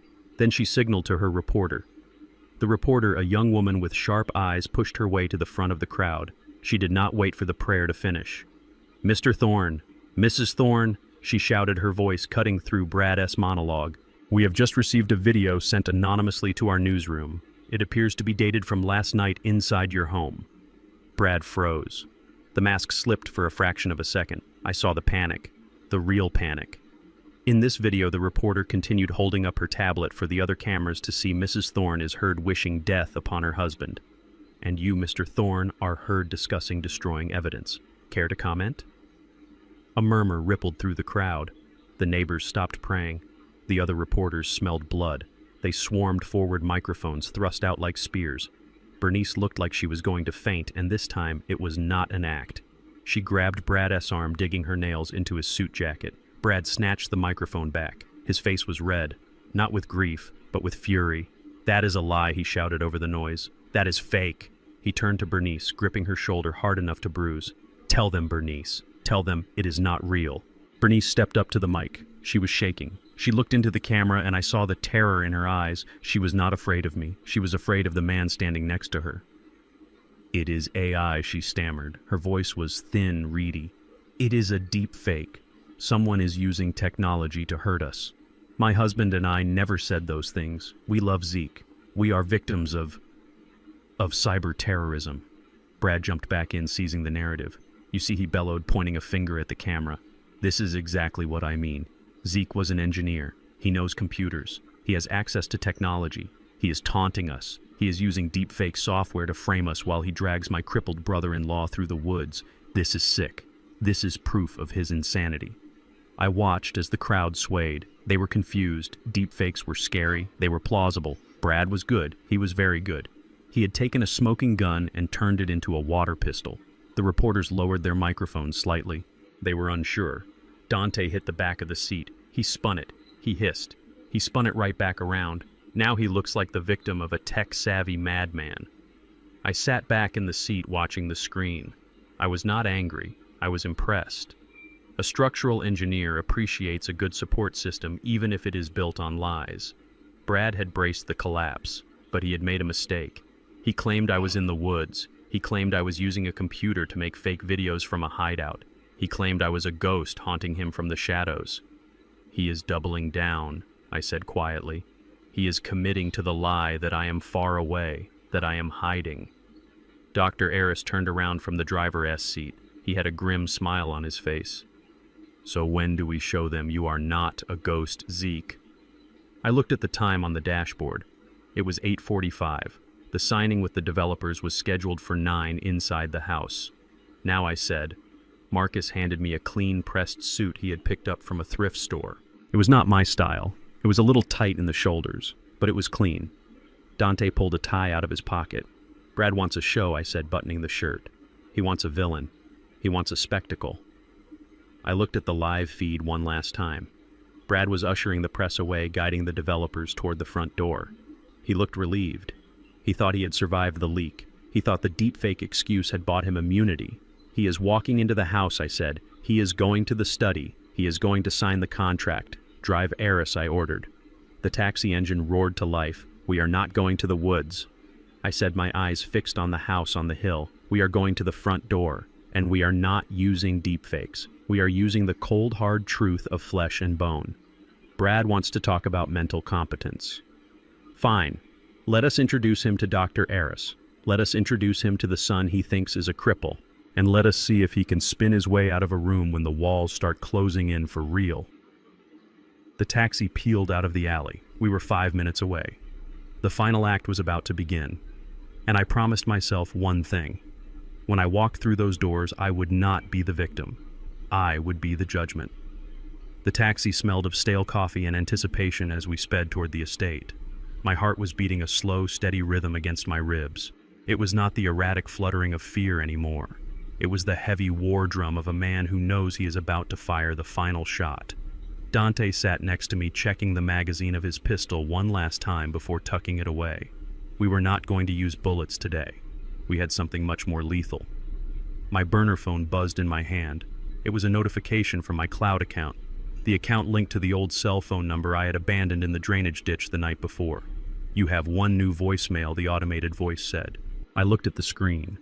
The call had come in 10 minutes ago. It was from Tasha, my stepdaughter. The girl I had taken in when she was 6 years old. The girl whose father had walked out on her, leaving her with nothing but a plastic bag of clothes and a broken heart. I remembered the day I met her. She was hiding behind Bernice's legs, holding a dirty teddy bear. I had knelt down and promised her that she would never be hungry or unsafe again. I had kept that promise. I paid for her braces. I paid for her college. I walked her down the aisle toward Brad even though I knew he was a snake. I did it because I loved her. I pressed play on the speakerphone so Dante and Marcus could hear. Tasha S.'s voice filled the cab. It was thick with tears, trembling, heartbroken. Dad, please pick up. I know you are scared. I know you think we are against you, but we are not. Brad is just trying to help. We are so worried about Dante. Please, Dad, just come home. We can fix this. I love you so much. Oh, please. She sniffled loudly. It was a performance worthy of an Academy Award. If I had been the man I was 2 days ago, I might have believed it. I might have turned the car around. Then there was a pause, a rustling sound, like a phone being set down on a table but not hung up. Tasha thought she had ended the call. She did not know that the end call button on my old phone was sticky. It often required a second press. The sobbing stopped instantly. The silence stretched for 3 seconds, and then her voice came back. But it was not the voice of my daughter. It was the voice of a stranger. God, he is so stubborn. Why won't he just die already? I heard the sound of glass hitting a coaster. He is ruining everything. Tasha continued, her voice dripping with venom. If he does not show up to sign the papers or get declared dead by noon, the investors are going to pull out. I need that money, Brad. I have already put a deposit on the penthouse in Miami. Then I heard Brad's voice in the background. Relax, babe. The police will find him. And when they do, they will shoot first and ask questions later. Just keep leaving voicemails. We need a record of you being the concerned daughter for the probate court. Tasha laughed. A cold, sharp sound. I hope he is suffering out there. I hope he is cold. After all the years I had to pretend to listen to his boring stories about bridges and foundations, I deserve every penny. Just die, old man. Just die and set me free. The recording ended. The silence in the taxi was heavy enough to crush a man. I looked out the window at the passing city. I did not cry. I had shed my last tear for Tasha in the ventilation shaft the night before. When a beam is rotten, you do not try to paint over it. You cut it out. Dante looked at me, his eyes full of sorrow. Dad, I am so sorry. Do not be. I said, my voice flat. She made her choice. Now I make mine. I looked at the file on the phone. I could send this to the police, but Brad owned the police chief. I could send it to the news, but Brad had already spun the deepfake narrative. They would just say, I used AI to create this voicemail too. No. I needed a different kind of weapon. I needed someone who hated them as much as I did. Someone who had nothing to lose. I thought about Michael. Tasha's ex-husband, a good man, a mechanic who worked hard and loved his 2 children. Tasha had divorced him 3 years ago when she met Brad. With Brad's money and connections, they had destroyed Michael in court. They painted him as unfit. They took full custody of my grandchildren and limited Michael to supervised visits once a month. I knew it killed him. I knew he was fighting a losing battle to see his kids. And I knew he was currently in a legal hearing trying to get an emergency custody order because of the manhunt news. I scrolled through my contacts. Michael Mechanic. I attached the audio file. I added a short text message. She is not grieving Michael. She is celebrating. And she is in the house right now drinking champagne while your kids are upstairs with a nanny. Go get your children. I hit send. I tapped the screen on the tablet Marcus was holding. I pulled up the live feed from the camera I had installed in the chandelier the night before. The house was chaotic. Brad was pacing in the foyer, checking his watch. The investors were due to arrive in 20 minutes. Tasha was touching up her makeup in the hall mirror, checking her reflection for signs of stress. Then the doorbell rang. It was not a polite ring. It was a long, angry press. Brad frowned. He smoothed his suit jacket and walked to the door. He probably thought it was the first investor arriving early. He opened the door. Michael stood there. He was wearing his grease-stained work clothes. He looked like a storm cloud in human form. "Where are they?" Michael roared, pushing past Brad into the hallway. Brad stumbled back, surprised. "Excuse me. You cannot be here. This is private property. Get out before I call the cops." Michael held up his phone, playing the recording of Tasha wishing for my death. The sound echoed off the marble walls of the foyer. "You are a monster," Michael screamed, spotting Tasha. "You are telling the court my kids are unsafe with me while you are wishing death on your own father. I am taking them. I am taking them now." Tasha turned pale. She dropped her compact mirror. It shattered on the floor. "You cannot take them!" she shrieked. "Brad, do something! He is trespassing!" Brad stepped between Michael and the stairs. He was desperate. The investors were coming. He could not have a domestic dispute in the middle of his signing ceremony. "Michael, listen to me," Brad said, holding up his hands. "You are upset. We can talk about this later. Here, take $500. Go get a drink." Michael slapped the money out of Brad's hand. "I do not want your dirty money. I want my kids." He tried to step around Brad, and that was when Brad snapped. The pressure of the last 24 hours, the failed murder plot, the missing body, the media circus, it all boiled over. Brad did not act like a financial advisor. He acted like a thug. He drew back his fist and punched Michael square in the jaw. It was a vicious blow. Michael stumbled back, crashing into the side table. A vase I had bought in Paris fell and smashed. "Get out of my house, you loser!" Brad screamed, his face purple with rage. "I own this town. I own the judge. I own the police. You are nothing." He kicked Michael while he was down. I watched it all on the tablet screen in the taxi. The camera in the chandelier captured every frame in high definition. The assault, the threat, the confession of corruption, and Tasha. Instead of helping her ex-husband, she started screaming at Brad. "You idiot," she yelled. "The investors will see the bruise. Why did you hit him? You are ruining everything." "I did this for you," Brad shouted back, turning on her. "You are the one who left the voicemail. You are the one who could not hang up a phone properly. This is your fault." "Shut up," Tasha screamed. "It is your fault for not killing Zeke when you had the chance. You said the cleaners would take care of it. You said he would be dead by now. The camera recorded that too." Michael scrambled to his feet, blood trickling from his lip. He looked at them both with pure disgust. He did not fight back. He did not need to. He saw the madness in their eyes. He backed out the door, pointing a shaking finger at them. "I am calling the police," he said. "And this time, Brad, they are not going to work for you." Michael ran down the driveway. Inside the house, the alliance was fracturing. Brad was hyperventilating, pacing in circles. Tasha was crying, rubbing her temples. "He is going to call the cops," Tasha sobbed.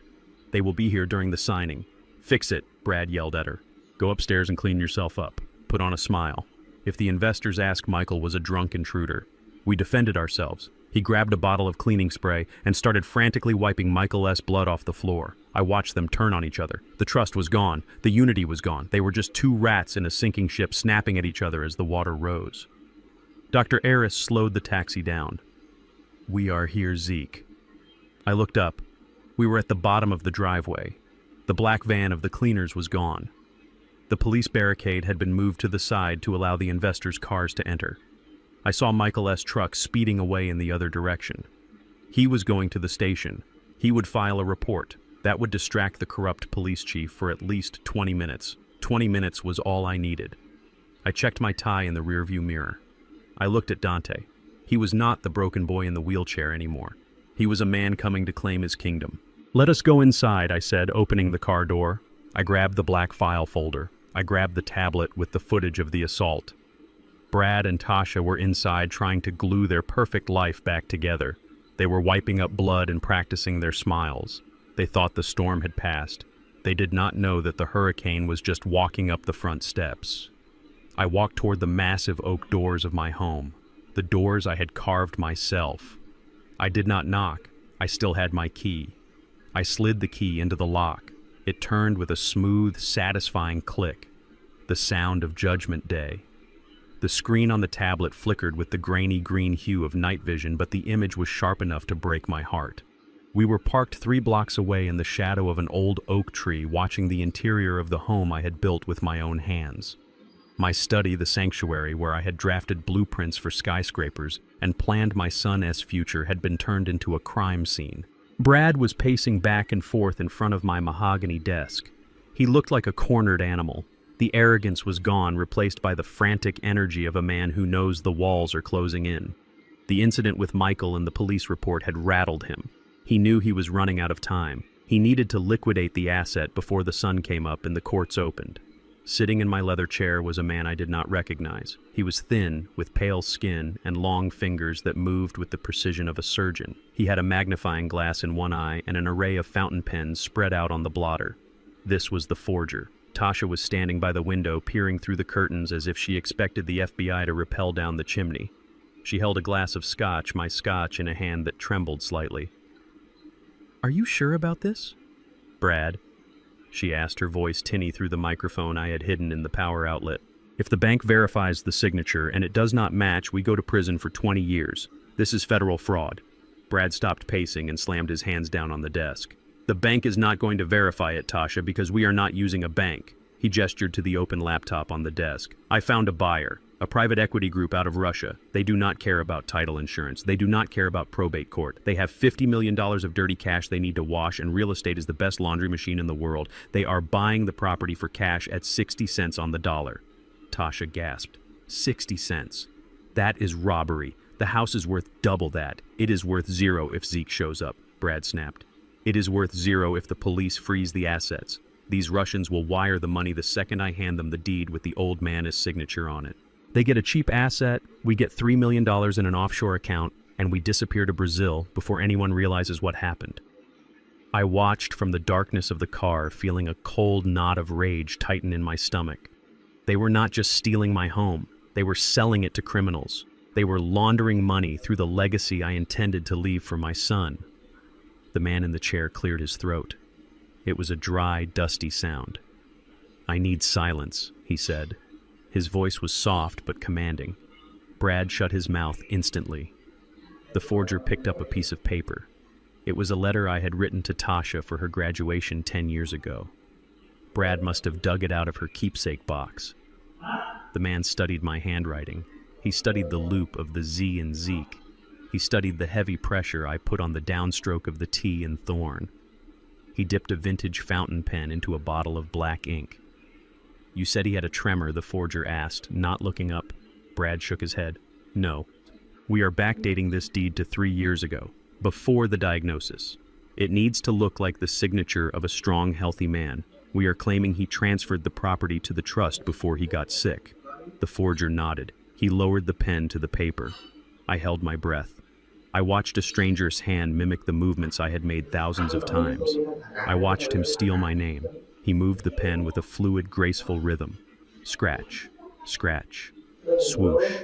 He lifted the pen and held the paper up to the light. Brad leaned in, his eyes wide with greed. "It is perfect," the forger said, sliding the paper across the desk. Brad snatched it up. He pulled out his own magnifying glass. He compared it to the original letter. A slow, twisted smile spread across his face. "My God," Brad whispered. "It is better than the real thing. It even has the hesitation on the R that he always does." That hesitation was because I broke my wrist on a construction site in 1985. It was a scar in my handwriting, a memory of pain and hard work, and this criminal had copied it like it was a parlor trick. "Sign the deed," Brad ordered, pushing the official document forward. The forger signed. Once, twice, 3 times, the deed, the transfer of power, the waiving of rights. With every stroke of that pen, I felt a part of myself being erased. Legally, I was becoming a ghost. In the eyes of the law, I had given everything away 3 years ago. Brad picked up the documents and blew on the wet ink. "Done," he said. He looked at Tasha. "Pack your bags. The buyers are coming at 9 a.m. tomorrow. We signed the final exchange in front of the notary I bribed, hand over the deed, and the money hits the account by noon. By dinner time, we will be on a flight to Rio." Tasha smiled, a weak, relieved smile. "And what about Zeke?" Brad laughed. He walked over to the fireplace and threw the practice sheets into the flames. "Who cares? Let him rot in the woods. Once the Russians own this place, he is their problem. And trust me, Tasha, you do not want to be a trespasser when the new owners move in. They do not call the police. They call a cleanup crew that actually works." The feed on the tablet went black for a second as the camera adjusted to the sudden flare of the fire. I sat back in the seat, letting out a breath I did not know I was holding. Beside me, Dante was vibrating with intensity. He was not looking at the screen anymore. He was looking at me. "They are selling us out to the mob, Dad," he said, his voice low and dangerous. "If that deal goes through tomorrow, if those men take possession, we never get the house back. We can sue Brad, but the house will be gone." I looked at my hands. The hands that Brad said were too shaky to sign a check. They were steady now. They were fists. I thought about the police. If we called them now and told them about the forgery, they would ask for proof. We had the video, but Brad would claim it was another deepfake. He would claim we manipulated the footage. He would stall. And while he stalled, the wire transfer would happen. The system was too slow. Justice was too slow. We needed something faster. We needed a demolition crew. I looked at the time. It was 3 in the morning. The sun would rise in 3 hours. "Dante," I said, turning to my son. He looked at me, ready for orders. "Do you remember when you were 10 years old and some bullies stole your bike?" I asked. Dante frowned, confused by the question. "Yeah. You told me to go tell the teacher. And what happened?" "The teacher did nothing," Dante said bitterly. "She said she didn't see it happen. The bullies kept the bike and laughed at me for weeks." "Exactly," I said. "I gave you bad advice that day, son. I tried to teach you to trust the system. I tried to teach you to be civilized. But there are men in this world like Brad, like those Russians who do not speak the language of civilization. They only speak the language of force." I reached into the back seat and grabbed the suit Marcus had brought for me. I grabbed the tie. I grabbed my old hard hat that was sitting on the floorboard of the taxi, a relic from my days as a foreman. "I am not calling the teacher this time," I said. Dante saw the look in my eyes. It was a look he hadn't seen since before the accident. It was the look of the man who could stare down a union strike and make steel bend to his will. "What are we doing?" Dante asked, a slow smile forming on his lips. Zeke looked at the house one last time. "Tomorrow morning at 9 a.m., Brad is going to try to sell a lie," I said. "He thinks he is the smartest man in the room. He thinks he has written the ending to this story." I opened the car door and stepped out into the cool night air. I stood up straight, stretching my back, feeling the strength return to my bones. "Tomorrow is the day we return," I said, my voice echoing slightly in the empty street. "No more hiding in dumpsters. No more crawling through vents. No more pretending to be weak." I pointed at the front door of the mansion. "We are going to walk through that front door. You are going to walk on your own 2 feet, and I am going to walk in as the owner of this estate. We are going to look that forger in the eye. We are going to look those buyers in the eye, and we are going to show them that the signature of Isaiah Thorne cannot be forged because the man behind it is standing right in front of them." Dante stepped out beside me. He stood tall, matching my height. "We crash the party," he said. "We do not just crash it, son," I said, closing the car door with a definitive slam. "We are the eviction notice. Get some sleep. We have a suit to press and a war to win." The heavy oak doors of my home felt cold under my fingertips as I pushed the key into the lock. Inside, the air was thick with the smell of expensive cologne and the metallic tang of betrayal. I could hear them in the living room, the murmur of voices, the clinking of crystal glasses, the sound of a pen scratching against paper. They were selling my life piece by piece, and they were toasting to their success while they did it. I signaled to Marcus. He nodded solemnly and adjusted his tie. Behind him stood the police chief, a man named Miller, who had spent too many weekends on Brad S. boat drinking beer paid for with my money. But today, Miller was not here for a party. He was here because Marcus had filed an emergency motion at dawn, accompanied by a court-appointed observer. They were here to witness the execution of a warrant. Brad thought the warrant was for me. He was about to learn that justice is a double-edged sword. I sat down in the wheelchair we had brought from the warehouse. It was old and rusted. The wheels squeaked with every rotation. I slumped my shoulders. I let my mouth hang open slightly. I made my hands tremble in my lap. I had to become the thing they said I was. I had to become the broken old man, the senile bird and the vegetable. It was the hardest role I ever played, but I played it for the audience waiting inside. Marcus pushed the door open.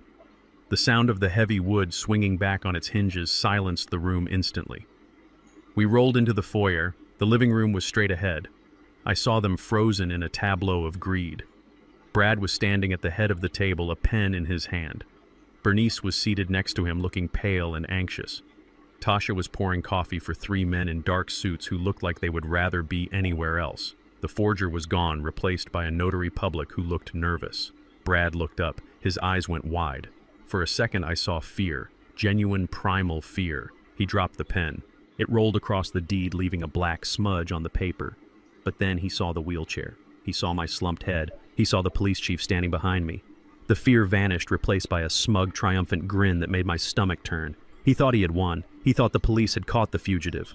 Officer Miller Brad boomed, stepping forward with his arms spread wide. "Thank God. You found him. We were so worried." He walked toward us, ignoring me completely and addressing the chief. "Is he sedated?" Brad asked, his voice dripping with fake concern. "He looks out of it. Did he hurt anyone?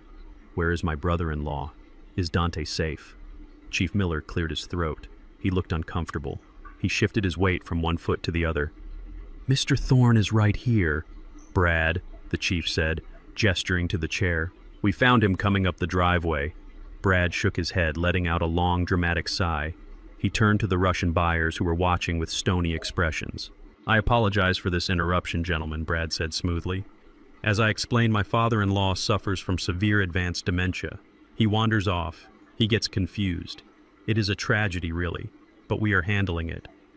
He reached into his briefcase and pulled out a thick stack of papers. The conservatorship order, the medical evaluation from Dr. Steinberg, the lies he had paid for.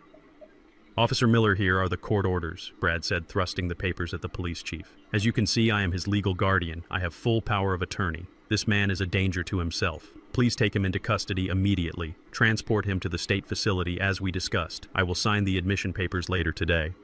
He looked down at me. His eyes were cold, dead things. "It is for your own good, Zeke," he said softly, so only I could hear.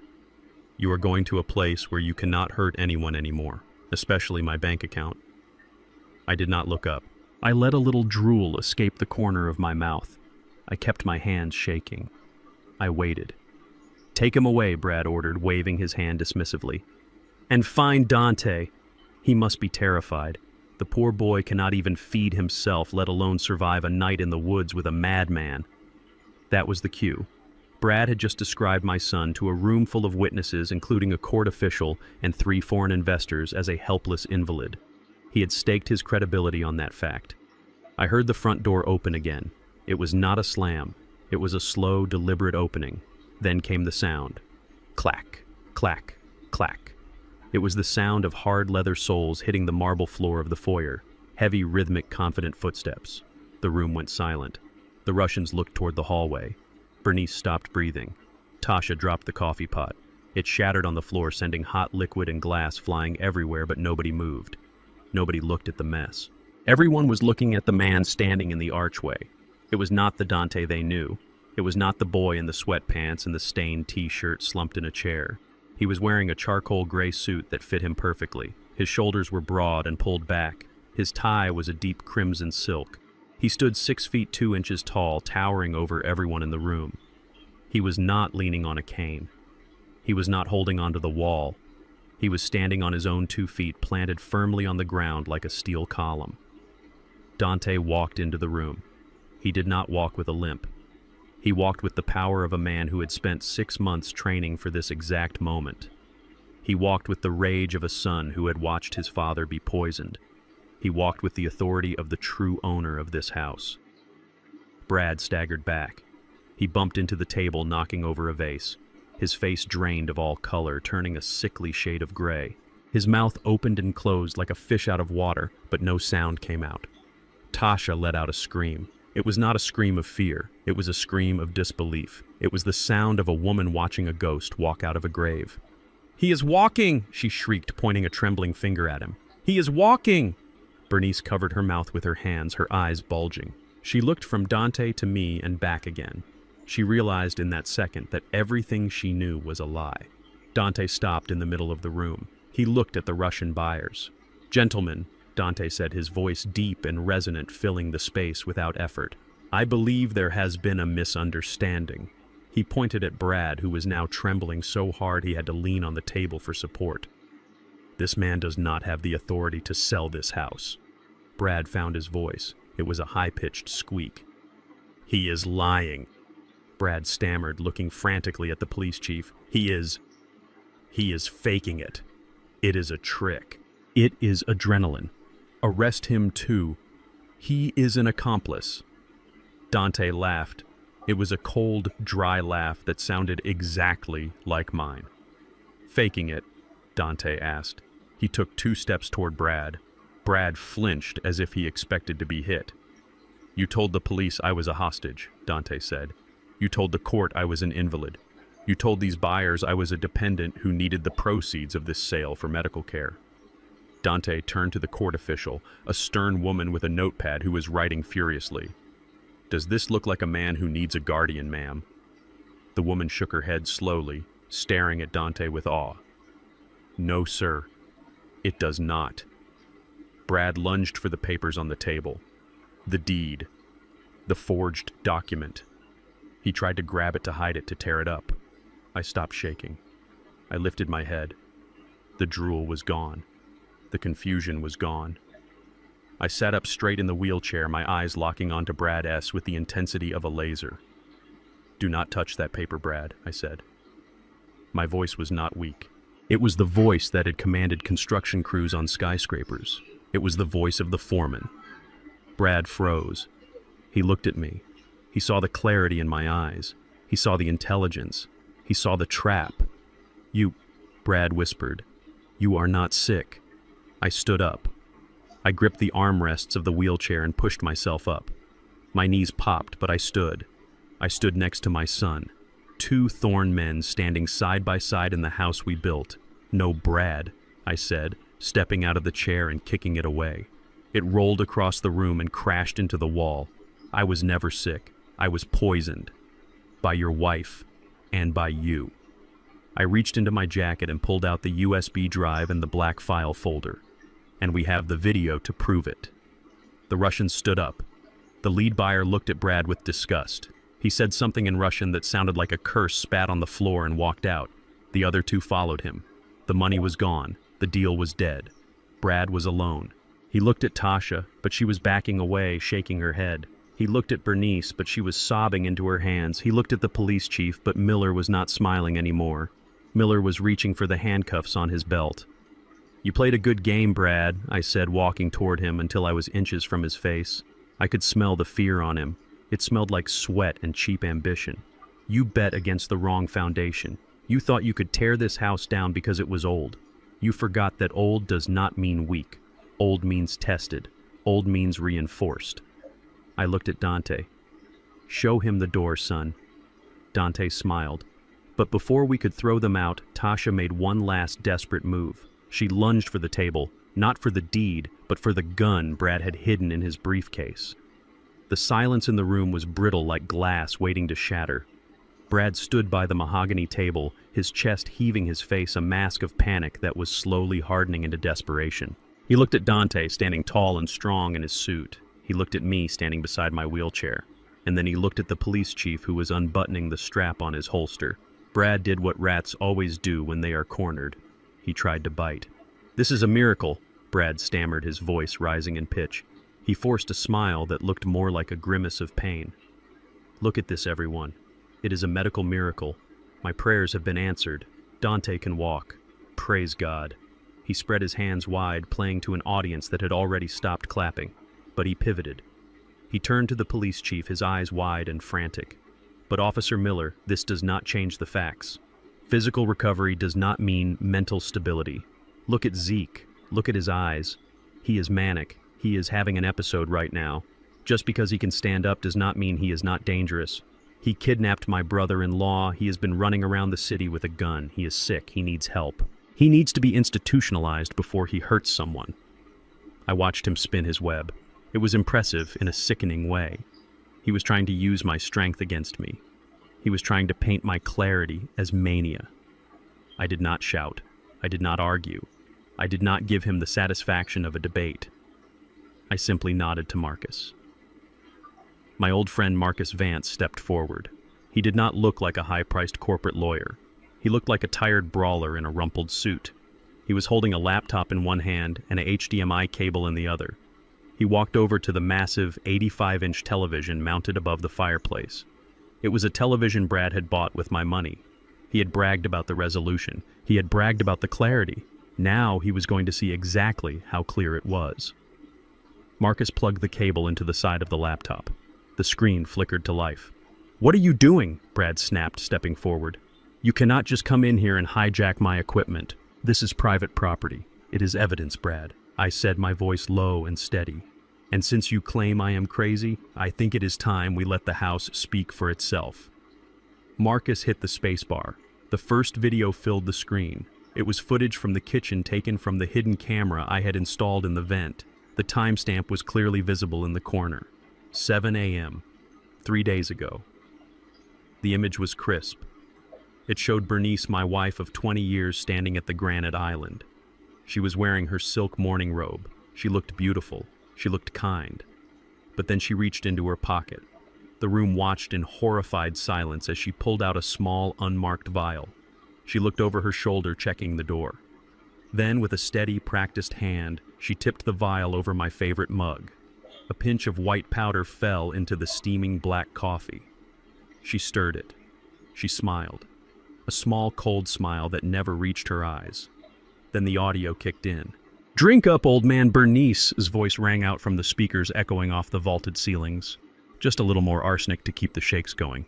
I cannot wait until your heart finally stops beating. You are taking too long to die." Bernice let out a strangled cry. She covered her mouth with both hands, her knees buckling. She collapsed onto the sofa she had been so proud of, sobbing into the cushions. Brad stared at the screen, his mouth open. He looked at Bernice with pure hatred, not because she did it, but because she got caught. I looked at the police chief. His hand was now resting firmly on his gun. He was not looking at me anymore. He was staring at the woman on the couch. But we were not done. Marcus hit the next key. The screen changed. Now it was the study, my sanctuary. The timestamp was last night. The camera angle was from the chandelier looking down on Brad and Tasha. The room was a wreck, torn apart in their search for my money. Brad was pacing. He was holding a glass of scotch.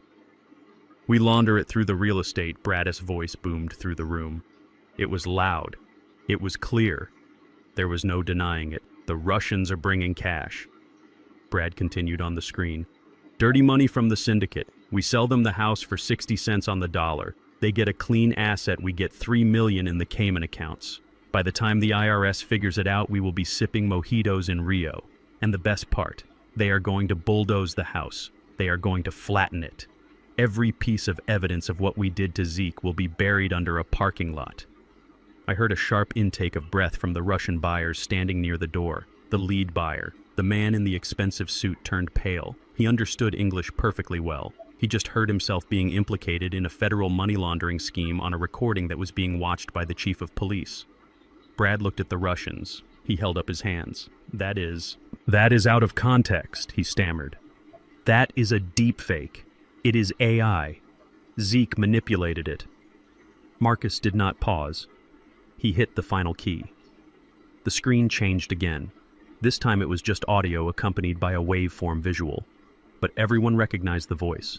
It was Tasha, my daughter. The timestamp showed it was the voicemail she had left me just hours ago. "Why won't he just die already, Tasha's voice shrieked, filling the room with her venom. "He is ruining everything. If he does not show up to sign the papers or get declared dead by noon, I lose the penthouse. Just die, old man. Just die and set me free." Tasha stood by the window, frozen. She looked like a statue of salt. She did not cry. She did not deny it. She just stared at the screen, stripped naked of her pretenses. She was not the grieving daughter. She was a vulture who was angry the carcass was still moving. The video ended. The screen went black.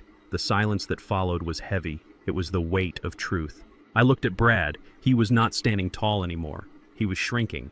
He looked small. He looked like exactly what he was, a thief in a suit. "Deepfake?"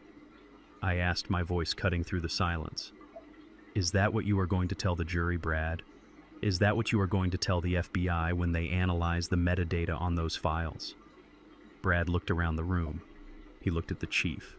He looked at the court official who was now writing so fast her pen was a blur. He looked at the Russians. And that was when the panic truly set in. The lead Russian buyer muttered something in his native tongue. It sounded like a curse. He buttoned his jacket and turned to the door. "We are leaving," he said, his accent thick.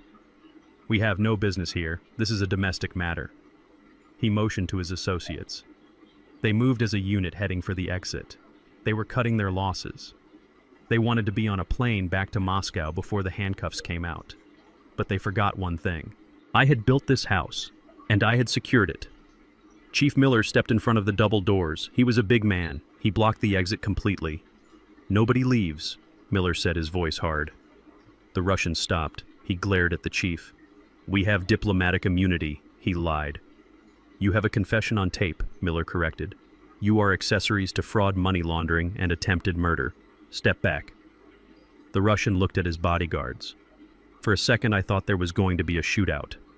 I saw Dante tense up his hand, drifting toward his jacket where his pistol was hidden. But the Russian was a businessman. He knew when a deal had gone bad. He raised his hands slowly and stepped back. Brad, seeing his escape route blocked, let out a sound that was half sob, half scream. "You cannot do this to me!" he yelled, pointing a shaking finger at me. "I am a respected financial advisor. I am a pillar of this community. You are a senile old man. Nobody will believe you over me." I rolled my wheelchair forward just a few inches. Then I remembered. I did not need the chair. I stepped forward. 1 step, 2 steps. I walked right up to him until I was looking down into his sweating face. "I am not senile, Brad," I said, "and I am not alone." I pointed to the camera in the chandelier. The red light was still blinking. "We are live," I whispered. Brad looked up. He saw the light. "I streamed this entire meeting to the cloud," I said, "and to the email inbox of the district attorney, and to the local news station." Brad's knees gave out. He did not fall gracefully. He crumpled. He slid down to the floor, his expensive suit bunching up around him, his head in his hands. "It is over, Brad," I said, looking down at him with zero pity. "You bet against the wrong man. You thought you could dismantle my life like it was just bricks and mortar, but you forgot that the strongest part of a building is the part you cannot see, the foundation." I turned to the chief. "Get this trash out of my house, Miller." Miller nodded. He pulled out his radio. "Dispatch, send backup. I have 5 subjects in custody. Charges include attempted murder, fraud, and conspiracy." Tasha started screaming then. She ran toward me, grabbing my arm. "Dad, please." I did not mean it. It was Brad. He forced me. He made me say those things. "I love you, Daddy. Please do not let them take me." I looked at her hand on my sleeve, the same hand that had poured wine while she waited for me to die. I gently removed her hand. "I do not have a daughter." I said, my voice flat and final. "My daughter died the day she decided my life was worth less than a condo in Miami." I turned my back on her screams. I walked over to Dante. He was standing by the window watching the police cars swarm up the driveway. He put his arm around my shoulder.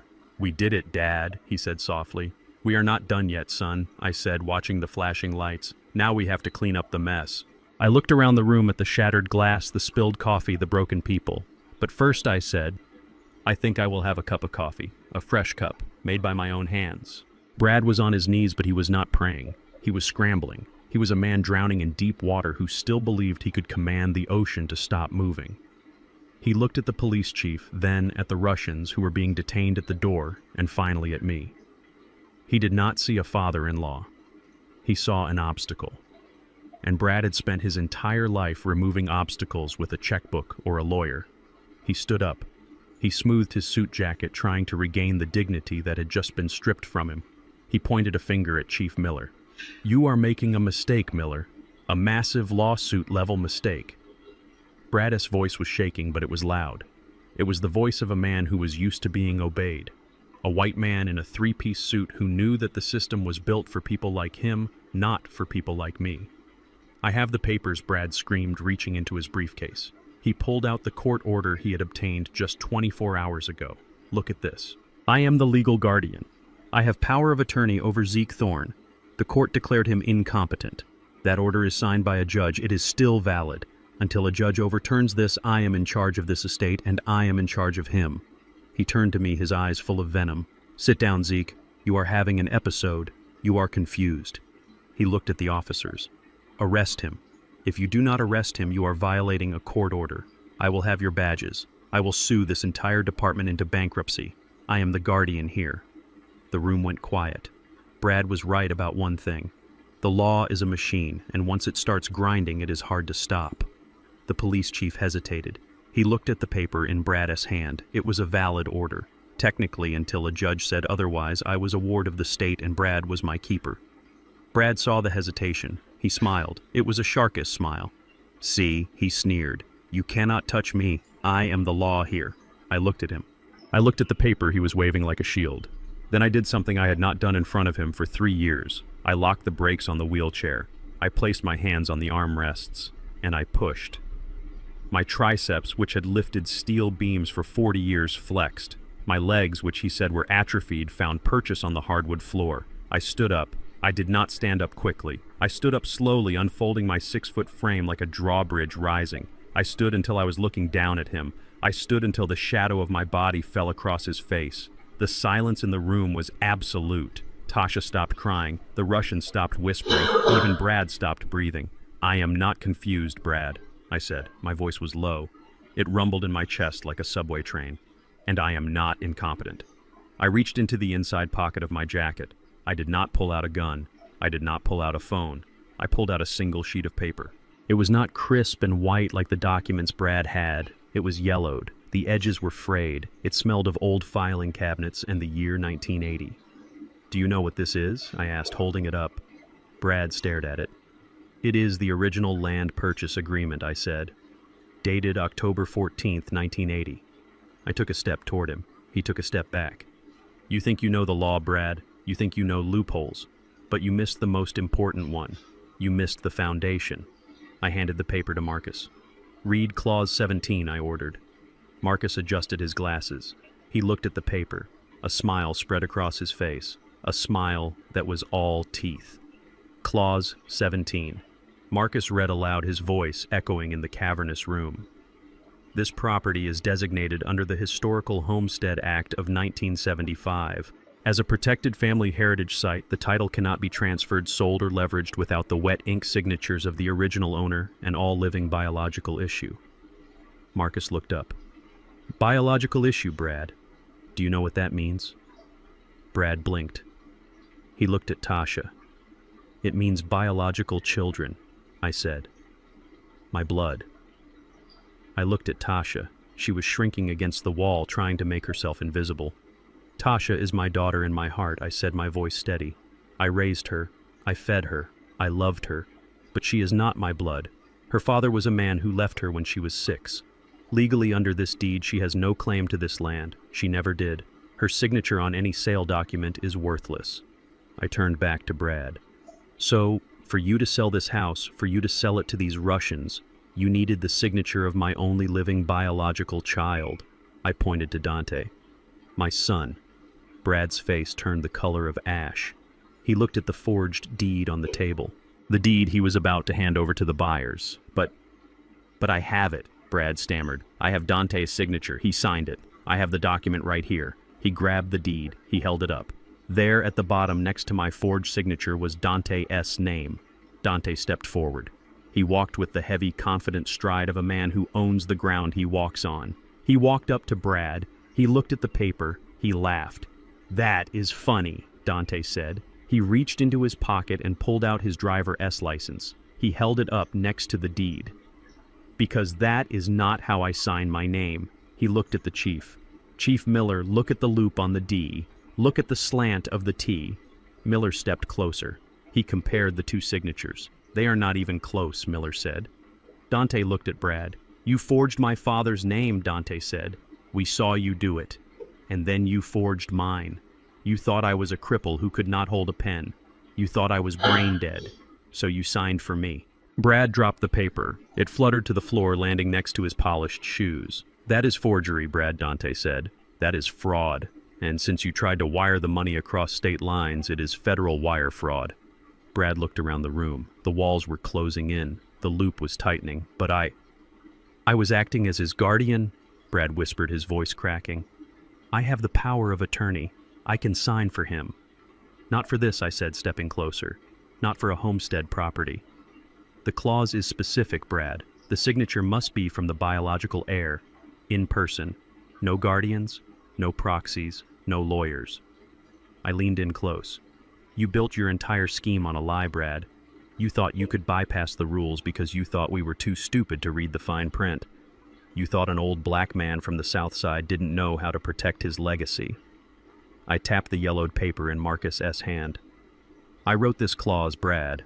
I had a lawyer draft it 40 years ago because I knew that someday someone like you would come along, someone who wanted to take what I built. I put a poison pill in the foundation of this house before you were even born." Brad looked at me. Really looked at me for the first time. He did not see a victim. He saw the architect of his destruction. He lunged. It was a desperate, pathetic move. He tried to run for the back door. He pushed Tasha aside, knocking her into the wall. He scrambled toward the patio, but he forgot one thing. I had built the patio doors too, and I had installed the locking mechanism myself. He hit the glass and bounced off. The doors were locked. Chief Miller did not run. He just walked over. He pulled the handcuffs from his belt. The metal clicked. Brad Thorne. Miller said, spinning him around, "You are under arrest." Brad started to cry. He sobbed loud, ugly, heaving sobs. "Tasha, I did it for us," he wailed. I looked at Tasha. She was not looking at him. She was looking at the floor. She knew it was over. I looked at the Russians. "Get out of my house," I said. They did not argue. They filed out past the police, leaving their briefcase of dirty money behind. I looked at Dante. My son. My blood. The only signature that mattered. He put his hand on my shoulder. "It is done, Dad," he said. I looked at the yellowed paper in Marcus's hand. The paper that had saved us. "It is never done, son," I said, watching them drag Brad away. "You have to maintain the foundation every single day, or the rot sets in again." But for today it was enough. The house was still standing, and so were we. The silence that followed Brad's removal was heavier than concrete. The room was still vibrating with the echoes of his desperate screams, but now the air had shifted. The focus of the room turned like a spotlight onto the only person left standing in the wreckage of the conspiracy. Bernice. My wife of 20 years stood alone near the fireplace. She looked small. She looked fragile. For a moment, the light catching the tears on her cheeks made her look like the woman I had married 2 decades ago. The woman who had sworn to love and cherish me in sickness and in health. But that was just a trick of the light. I blinked, and the illusion shattered. I did not see a wife. I saw a structural failure in a human form. She looked at the door where Brad had been dragged out. Then she looked at the empty space where the Russian money had been. And finally, she looked at me. She did not run for the door. She knew the police chief was blocking it. She did not run for the window. She knew Dante was watching her every move, so she ran to the only sanctuary she had ever known. She ran to me. She threw herself across the room, moving faster than I had seen her move in years. She collapsed at my feet, wrapping her arms around my legs, burying her face in the fabric of my trousers. The same trousers she had ironed for me just last week, while plotting my death. "Zeke," she sobbed, her voice muffled and wet. "Oh God, Zeke, thank you. Thank you for saving me." I looked down at the top of her head. I smelled her perfume. Lavender and vanilla. It was the scent of my home. It was the scent of my pillow. For years that smell had meant safety. Now it smelled like arsenic. I did not move. I stood as rigid as a steel column. I did not reach down to comfort her. I did not stroke her hair. I let her weep. I let her perform. It was Brad, she wailed, looking up at me with eyes that were red and swollen. It was all him, Zeke. He forced me. He is a monster. He threatened me. He said if I did not help him get your money, he would hurt Tasha. He said he would hurt you. I was so scared. I did not know what to do. She gripped my hand, trying to pull it toward her face, trying to kiss my knuckles. I had to play along, Zeke. Do not you see? I was trying to buy time. I was trying to protect you. I never wanted to hurt you. You are my husband. You are the love of my life. The room watched in stunned silence. Even the police officers looked uncomfortable. It was a masterful performance. If I had not seen the video, if I had not heard the joy in her voice when she spiked my coffee, I might have faltered. I might have wondered if she was truly a victim. But I had seen the tape. I pulled my hand away from her grip. It was not a violent motion. It was a dismissal. I brushed my sleeve as if she had left a stain. "Stand up, Bernice," I said. My voice was not loud. It did not echo. It was quiet and flat, like the sound of a shovel hitting hard earth. She froze. She looked at my face, searching for a trace of the man who used to bring her flowers every Friday. Searching for the soft-hearted fool she thought she had married. "Zeke, please," she whispered. "Do not look at me like that. I am your Bernice." "You are not my Bernice," I said. "My Bernice died a long time ago. The woman on the floor is a stranger who tried to murder me for a condo in Miami." I took a step back, breaking the contact completely. "You say he forced you?" I asked. "You say you were scared?" "Yes," she nodded, frantically wiping her eyes. "He is violent, Zeke. You saw him hit Michael. He terrified me." I looked at Marcus. "Play the video again, Marcus. The kitchen scene." No, Bernice screamed. No, please do not. Play it, I ordered. Marcus hit the key. The massive television screen came to life again. The image of Bernice in her silk robe filled the room. We watched her pull the vial from her pocket. We watched her tip the powder into my mug. But this time I pointed at the screen. Look at your face, Bernice, I said. On the screen, the digital Bernice was smiling. It was not a nervous smile. It was not a fearful smile. It was a smile of pure, unadulterated malice. She hummed a little tune as she stirred the poison. She did a little dance step as she walked to the fridge. Does that look like a woman who is terrified? I asked the room. Does that look like a hostage? I turned back to her. You were not scared, Bernice. You were impatient. You said it yourself on the tape. I was taking too long to die. Bernice scrambled to her feet.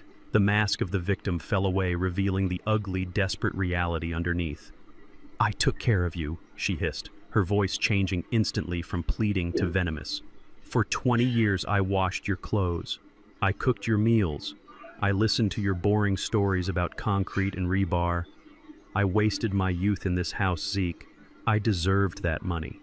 I earned it. There it is, I said. The truth. Finally. I looked at her with a clarity that hurt. I saw every line on her face, every lie she had ever told me. You are right about one thing, Bernice, I said. You said I was old. You said I was forgetful. You told the doctors I was confused.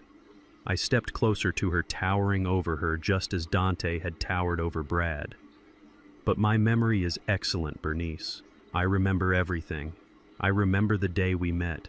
I remember the day I paid off your debts. And I remember a conversation we had last month. She stared at me, her chest heaving. You told me you wanted to travel, I said. You were complaining about the winter. You said you wanted to go on a long trip. You said you wanted to go somewhere where you didn't have to cook or clean or take care of an old man. I looked at Chief Miller. Chief, I believe you have a destination in mind for my wife. Miller stepped forward, pulling a second pair of handcuffs from his belt.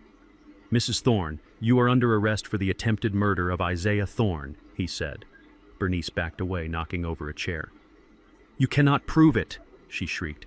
That video is not enough. You have no physical evidence. It is just powder. It could be sugar. It could be creamer. You cannot arrest me for making coffee. She was fighting to the bitter end. She knew the law. She knew that without the actual poison, the video could be argued away by a good defense attorney. She needed the physical substance to be missing. I looked at Dante. Dante knew the kitchen better than anyone.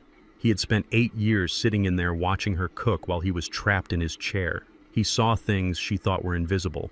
Check the spice rack, Dante, I said. Top shelf, behind the saffron.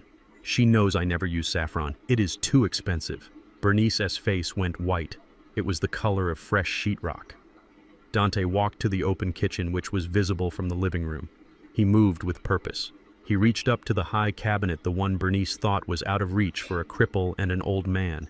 He pushed aside the red tin of saffron. He pulled out a small glass jar. It was unlabeled. It was half full of a fine white crystalline powder. Dante walked back into the living room. He handed the jar to the police chief. Arsenic is heavy, I said, watching the jar. And it is stable. It does not degrade, just like the greed in your heart, Bernice. Chief Miller held the jar up to the light. He looked at Bernice. You have the right to remain silent, he said, snapping the cuffs onto her wrists. The sound of the metal clicking shut was the most satisfying sound I had ever heard. It was better than the applause at a ribbon-cutting ceremony. It was the sound of a structure being condemned. Bernice did not go quietly.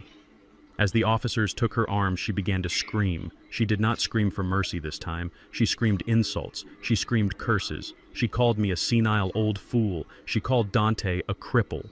She spewed 20 years of hidden hatred into the air, contaminating the room one last time. I take it back, Zeke, she spat as they dragged her toward the door. I should have used more poison. I should have finished you off years ago.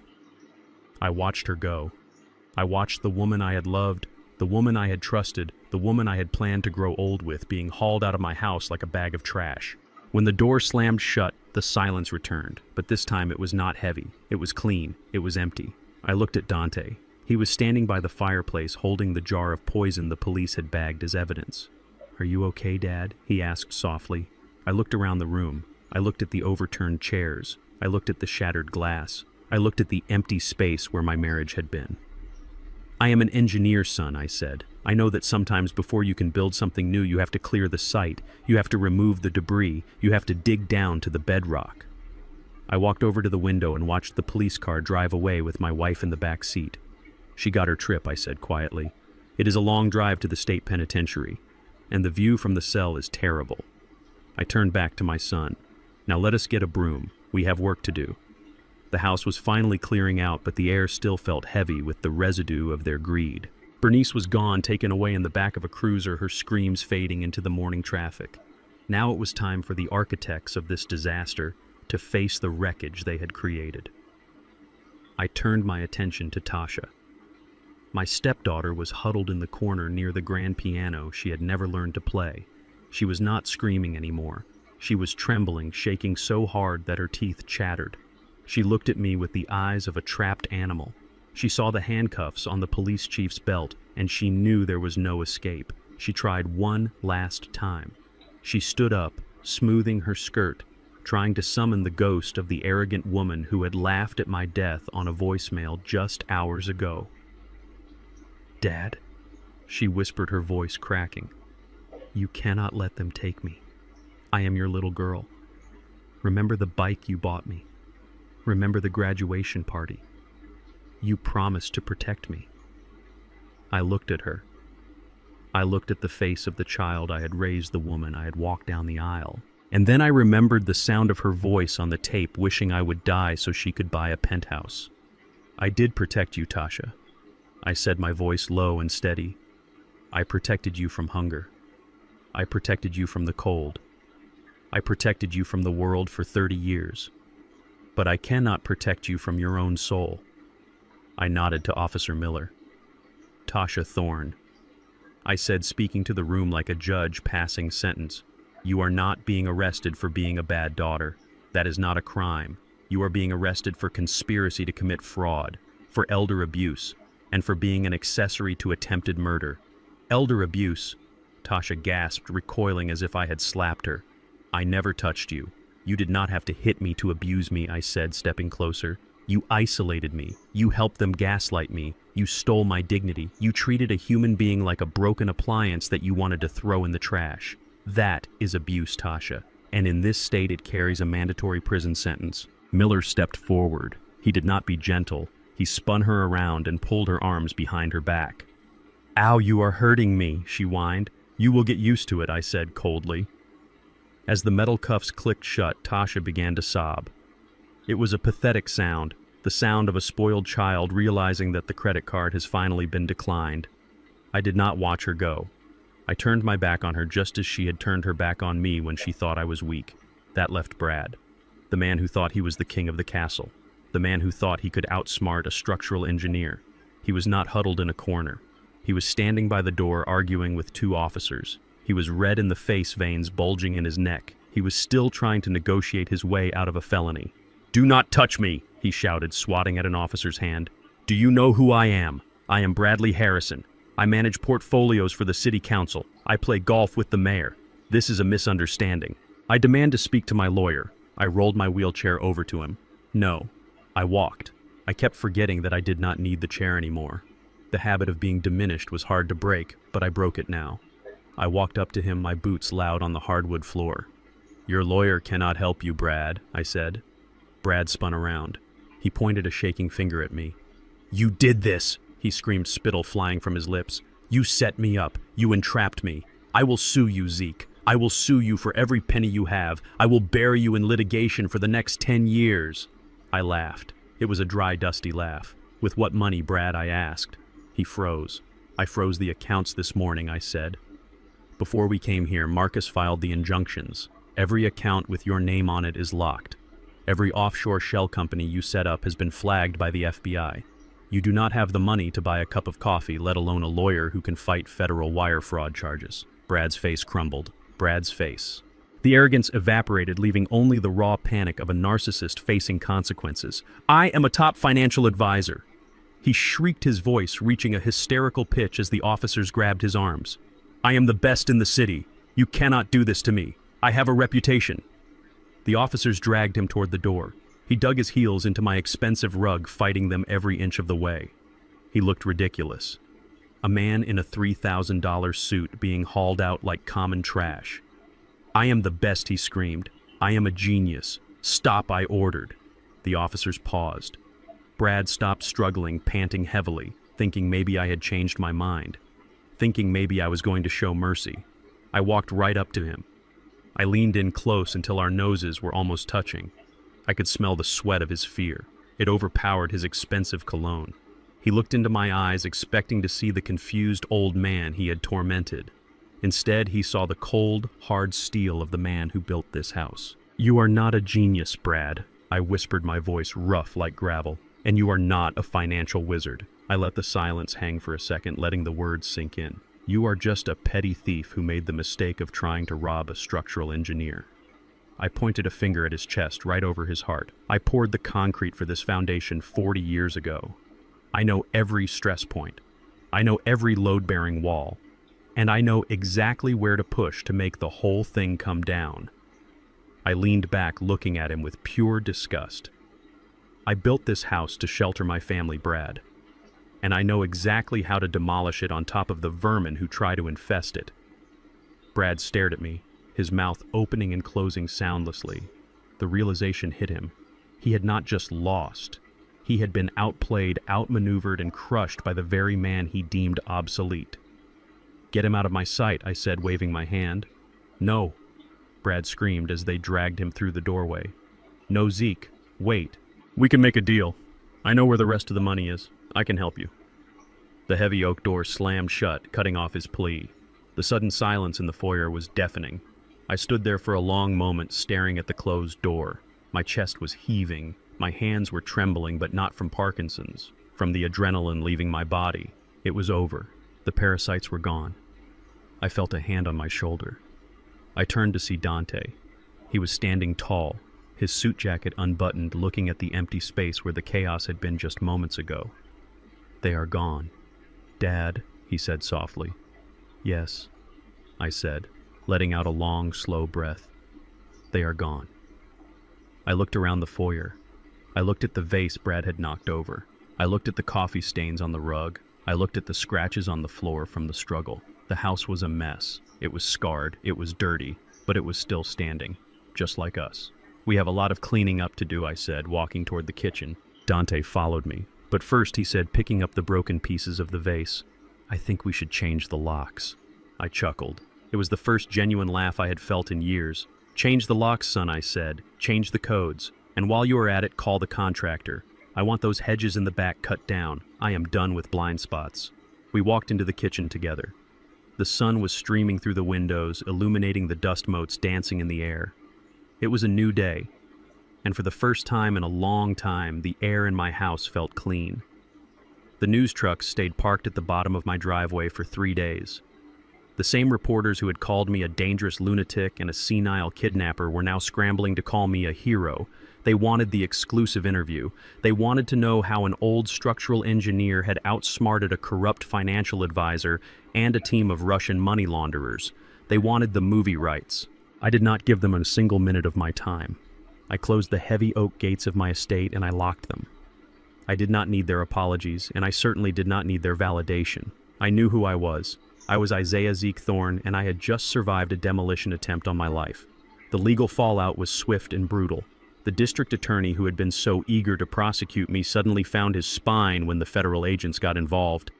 The evidence we provided was irrefutable. The wire transfer records, the forged deed, the video of the poisoning, and the testimony of the Russian nationals who turned state S evidence to avoid deportation. It was a slam-dunk case. Brad tried to cut a deal. He offered to give up names of other corrupt officials in the city government. He squealed like a stuck pig, but it did not save him. The judge gave him 20 years for the fraud alone. The attempted murder charges were just the icing on the cake. Tasha cried in court. She played the victim until the very end. She claimed she was brainwashed. She claimed she was afraid. But the jury saw the video of her wishing for my death. They heard the greed in her voice. They gave her 15 years. And Bernice, my wife, the woman who had mixed arsenic into my morning routine with a smile. She did not even get a trial. She pleaded guilty to avoid the death penalty. She is currently serving a life sentence in a maximum security facility 3 hours north of here. I have not visited her. I have not written to her. I have not accepted a single collect call from the prison. Forgiveness is a virtue, I suppose, but so is self-preservation. I burned her letters unopened in the fireplace. Some bridges are not meant to be repaired. They are meant to be burned so the enemy can never cross them again. But the real work began after the lawyers went home. The house was still standing, but it felt contaminated. Every room held a memory of their betrayal. The kitchen where Bernice poisoned me. The study where Brad plotted to sell my legacy. The living room where Tasha laughed at my decline. I walked through the halls with Dante a week after the arrests. He was walking without a cane, his stride strong and confident.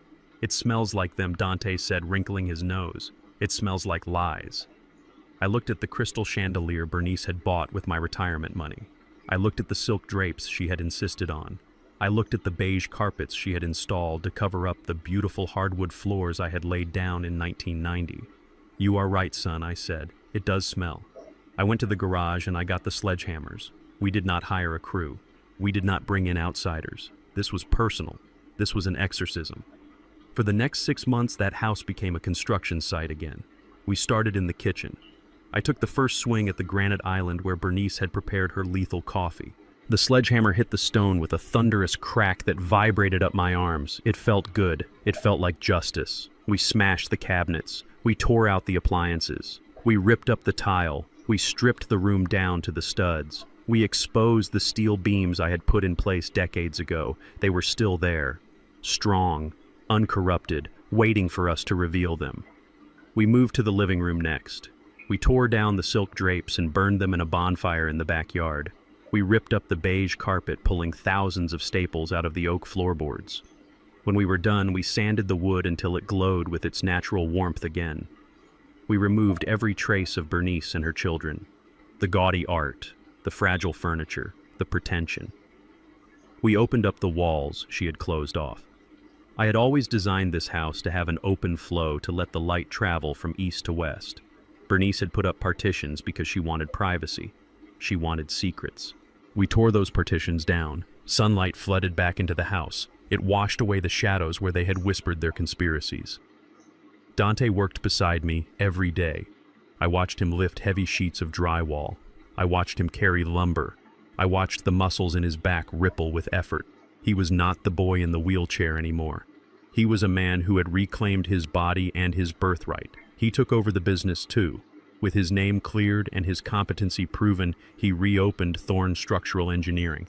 He did not just sit in the office. He went to the sites. He wore the hard hat. He earned the respect of the crews, not because he was my son, but because he knew the work.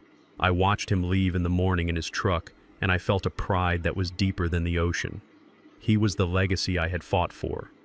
He was the reason I had survived the poison. 6 months later, the house was finished. It did not look like a museum anymore. It looked like a home. It was simpler. The furniture was sturdy leather and wood. The colors were warm earth tones. The kitchen was designed for cooking meals, not for staging murders. It was a Tuesday evening. The sun was setting, painting the sky in streaks of purple and gold. I sat on the front porch in my rocking chair, the same porch where the police had tried to arrest me. But there were no sirens tonight, just the sound of crickets and the distant hum of the city. The front door opened and Dante stepped out. He was wearing his work boots and jeans covered in dust from a job site. He looked tired, but it was a good tired, the kind of tired a man feels after an honest day's work. He was holding 2 bottles. They were cold bottles of beer, dark stout, the kind I used to drink before Bernice made me switch to herbal tea and poisoned coffee. He handed me one. I took the bottle. The glass was cold against my palm. I looked at the condensation running down the label. I had not touched a drop of coffee in 6 months. I never would again. The smell of it made me sick. But this was safe. Dante sat down in the chair next to me. He cracked his bottle open and took a long drink. "How was work?" I asked. "Good," Dante said, wiping his mouth with the back of his hand. "We poured the foundation for the new library downtown today. The concrete mix was perfect. It is going to stand for 100 years. I nodded. "That is good. A library needs a strong foundation. Books are heavy." We sat in silence for a while, watching the sun dip below the horizon. We did not need to talk about the past. We did not need to talk about the trial or the prison sentences or the betrayal. We had closed that book. We had put it on the shelf, and we were never going to read it again. There was no forgiveness in my heart. I did not wish them well. I did not hope they found peace. I hoped they rotted in their cells, remembering every single day what they had thrown away. But I did not let that hate consume me. I used it as fuel to rebuild, and now that the building was done, I could just rest. Dante looked over at me. "You know, Dad," he said quietly. "Brad sent a letter to the office today, from prison." I did not look at him. I kept my eyes on the sunset. "Did you read it?" I asked. "No," Dante said, taking another sip of beer. "I put it through the shredder. Then I mixed the shreds into the concrete we poured for the library foundation." I smiled. A real, genuine smile. "Good," I said. "That is the best place for him. Buried under 1,000 tons of progress." I raised my bottle. "To the foundation," I said. Dante clinked his bottle against mine. "To the foundation," he repeated. We drank our beer as the stars came out over the house we built, the house that tried to kill us, the house we conquered. I was Isaiah Zeke Thorne. I was 73 years old. I had no wife. I had no daughter. But I had my son. I had my home. And I had my dignity. And as I sat there, surrounded by the silence of a peaceful night, I realized that was all a man ever really needed. My story teaches us that silence should never be mistaken for surrender. The world will try to tell you that when you age, you become obsolete or that disability makes you weak. But the truth is, strength has nothing to do with youth or physical perfection. It comes from the will to protect what matters. We all have a choice when betrayal strikes. We can crumble or we can harden like concrete. I chose to stand. If you are facing enemies who smile to your face while holding a knife behind your back, do not scream. Just wait, watch, and when the time is right, remind them that you are the architect of your own life, and no one can tear you down without your permission. What would you have done if you were in my shoes? Would you have forgiven them, or would you have pressed the button just like I did? Let me know in the comments below. If you enjoyed this story of justice, please hit the like button and subscribe to the channel for more stories of truth and redemption. See you in the next story. Win.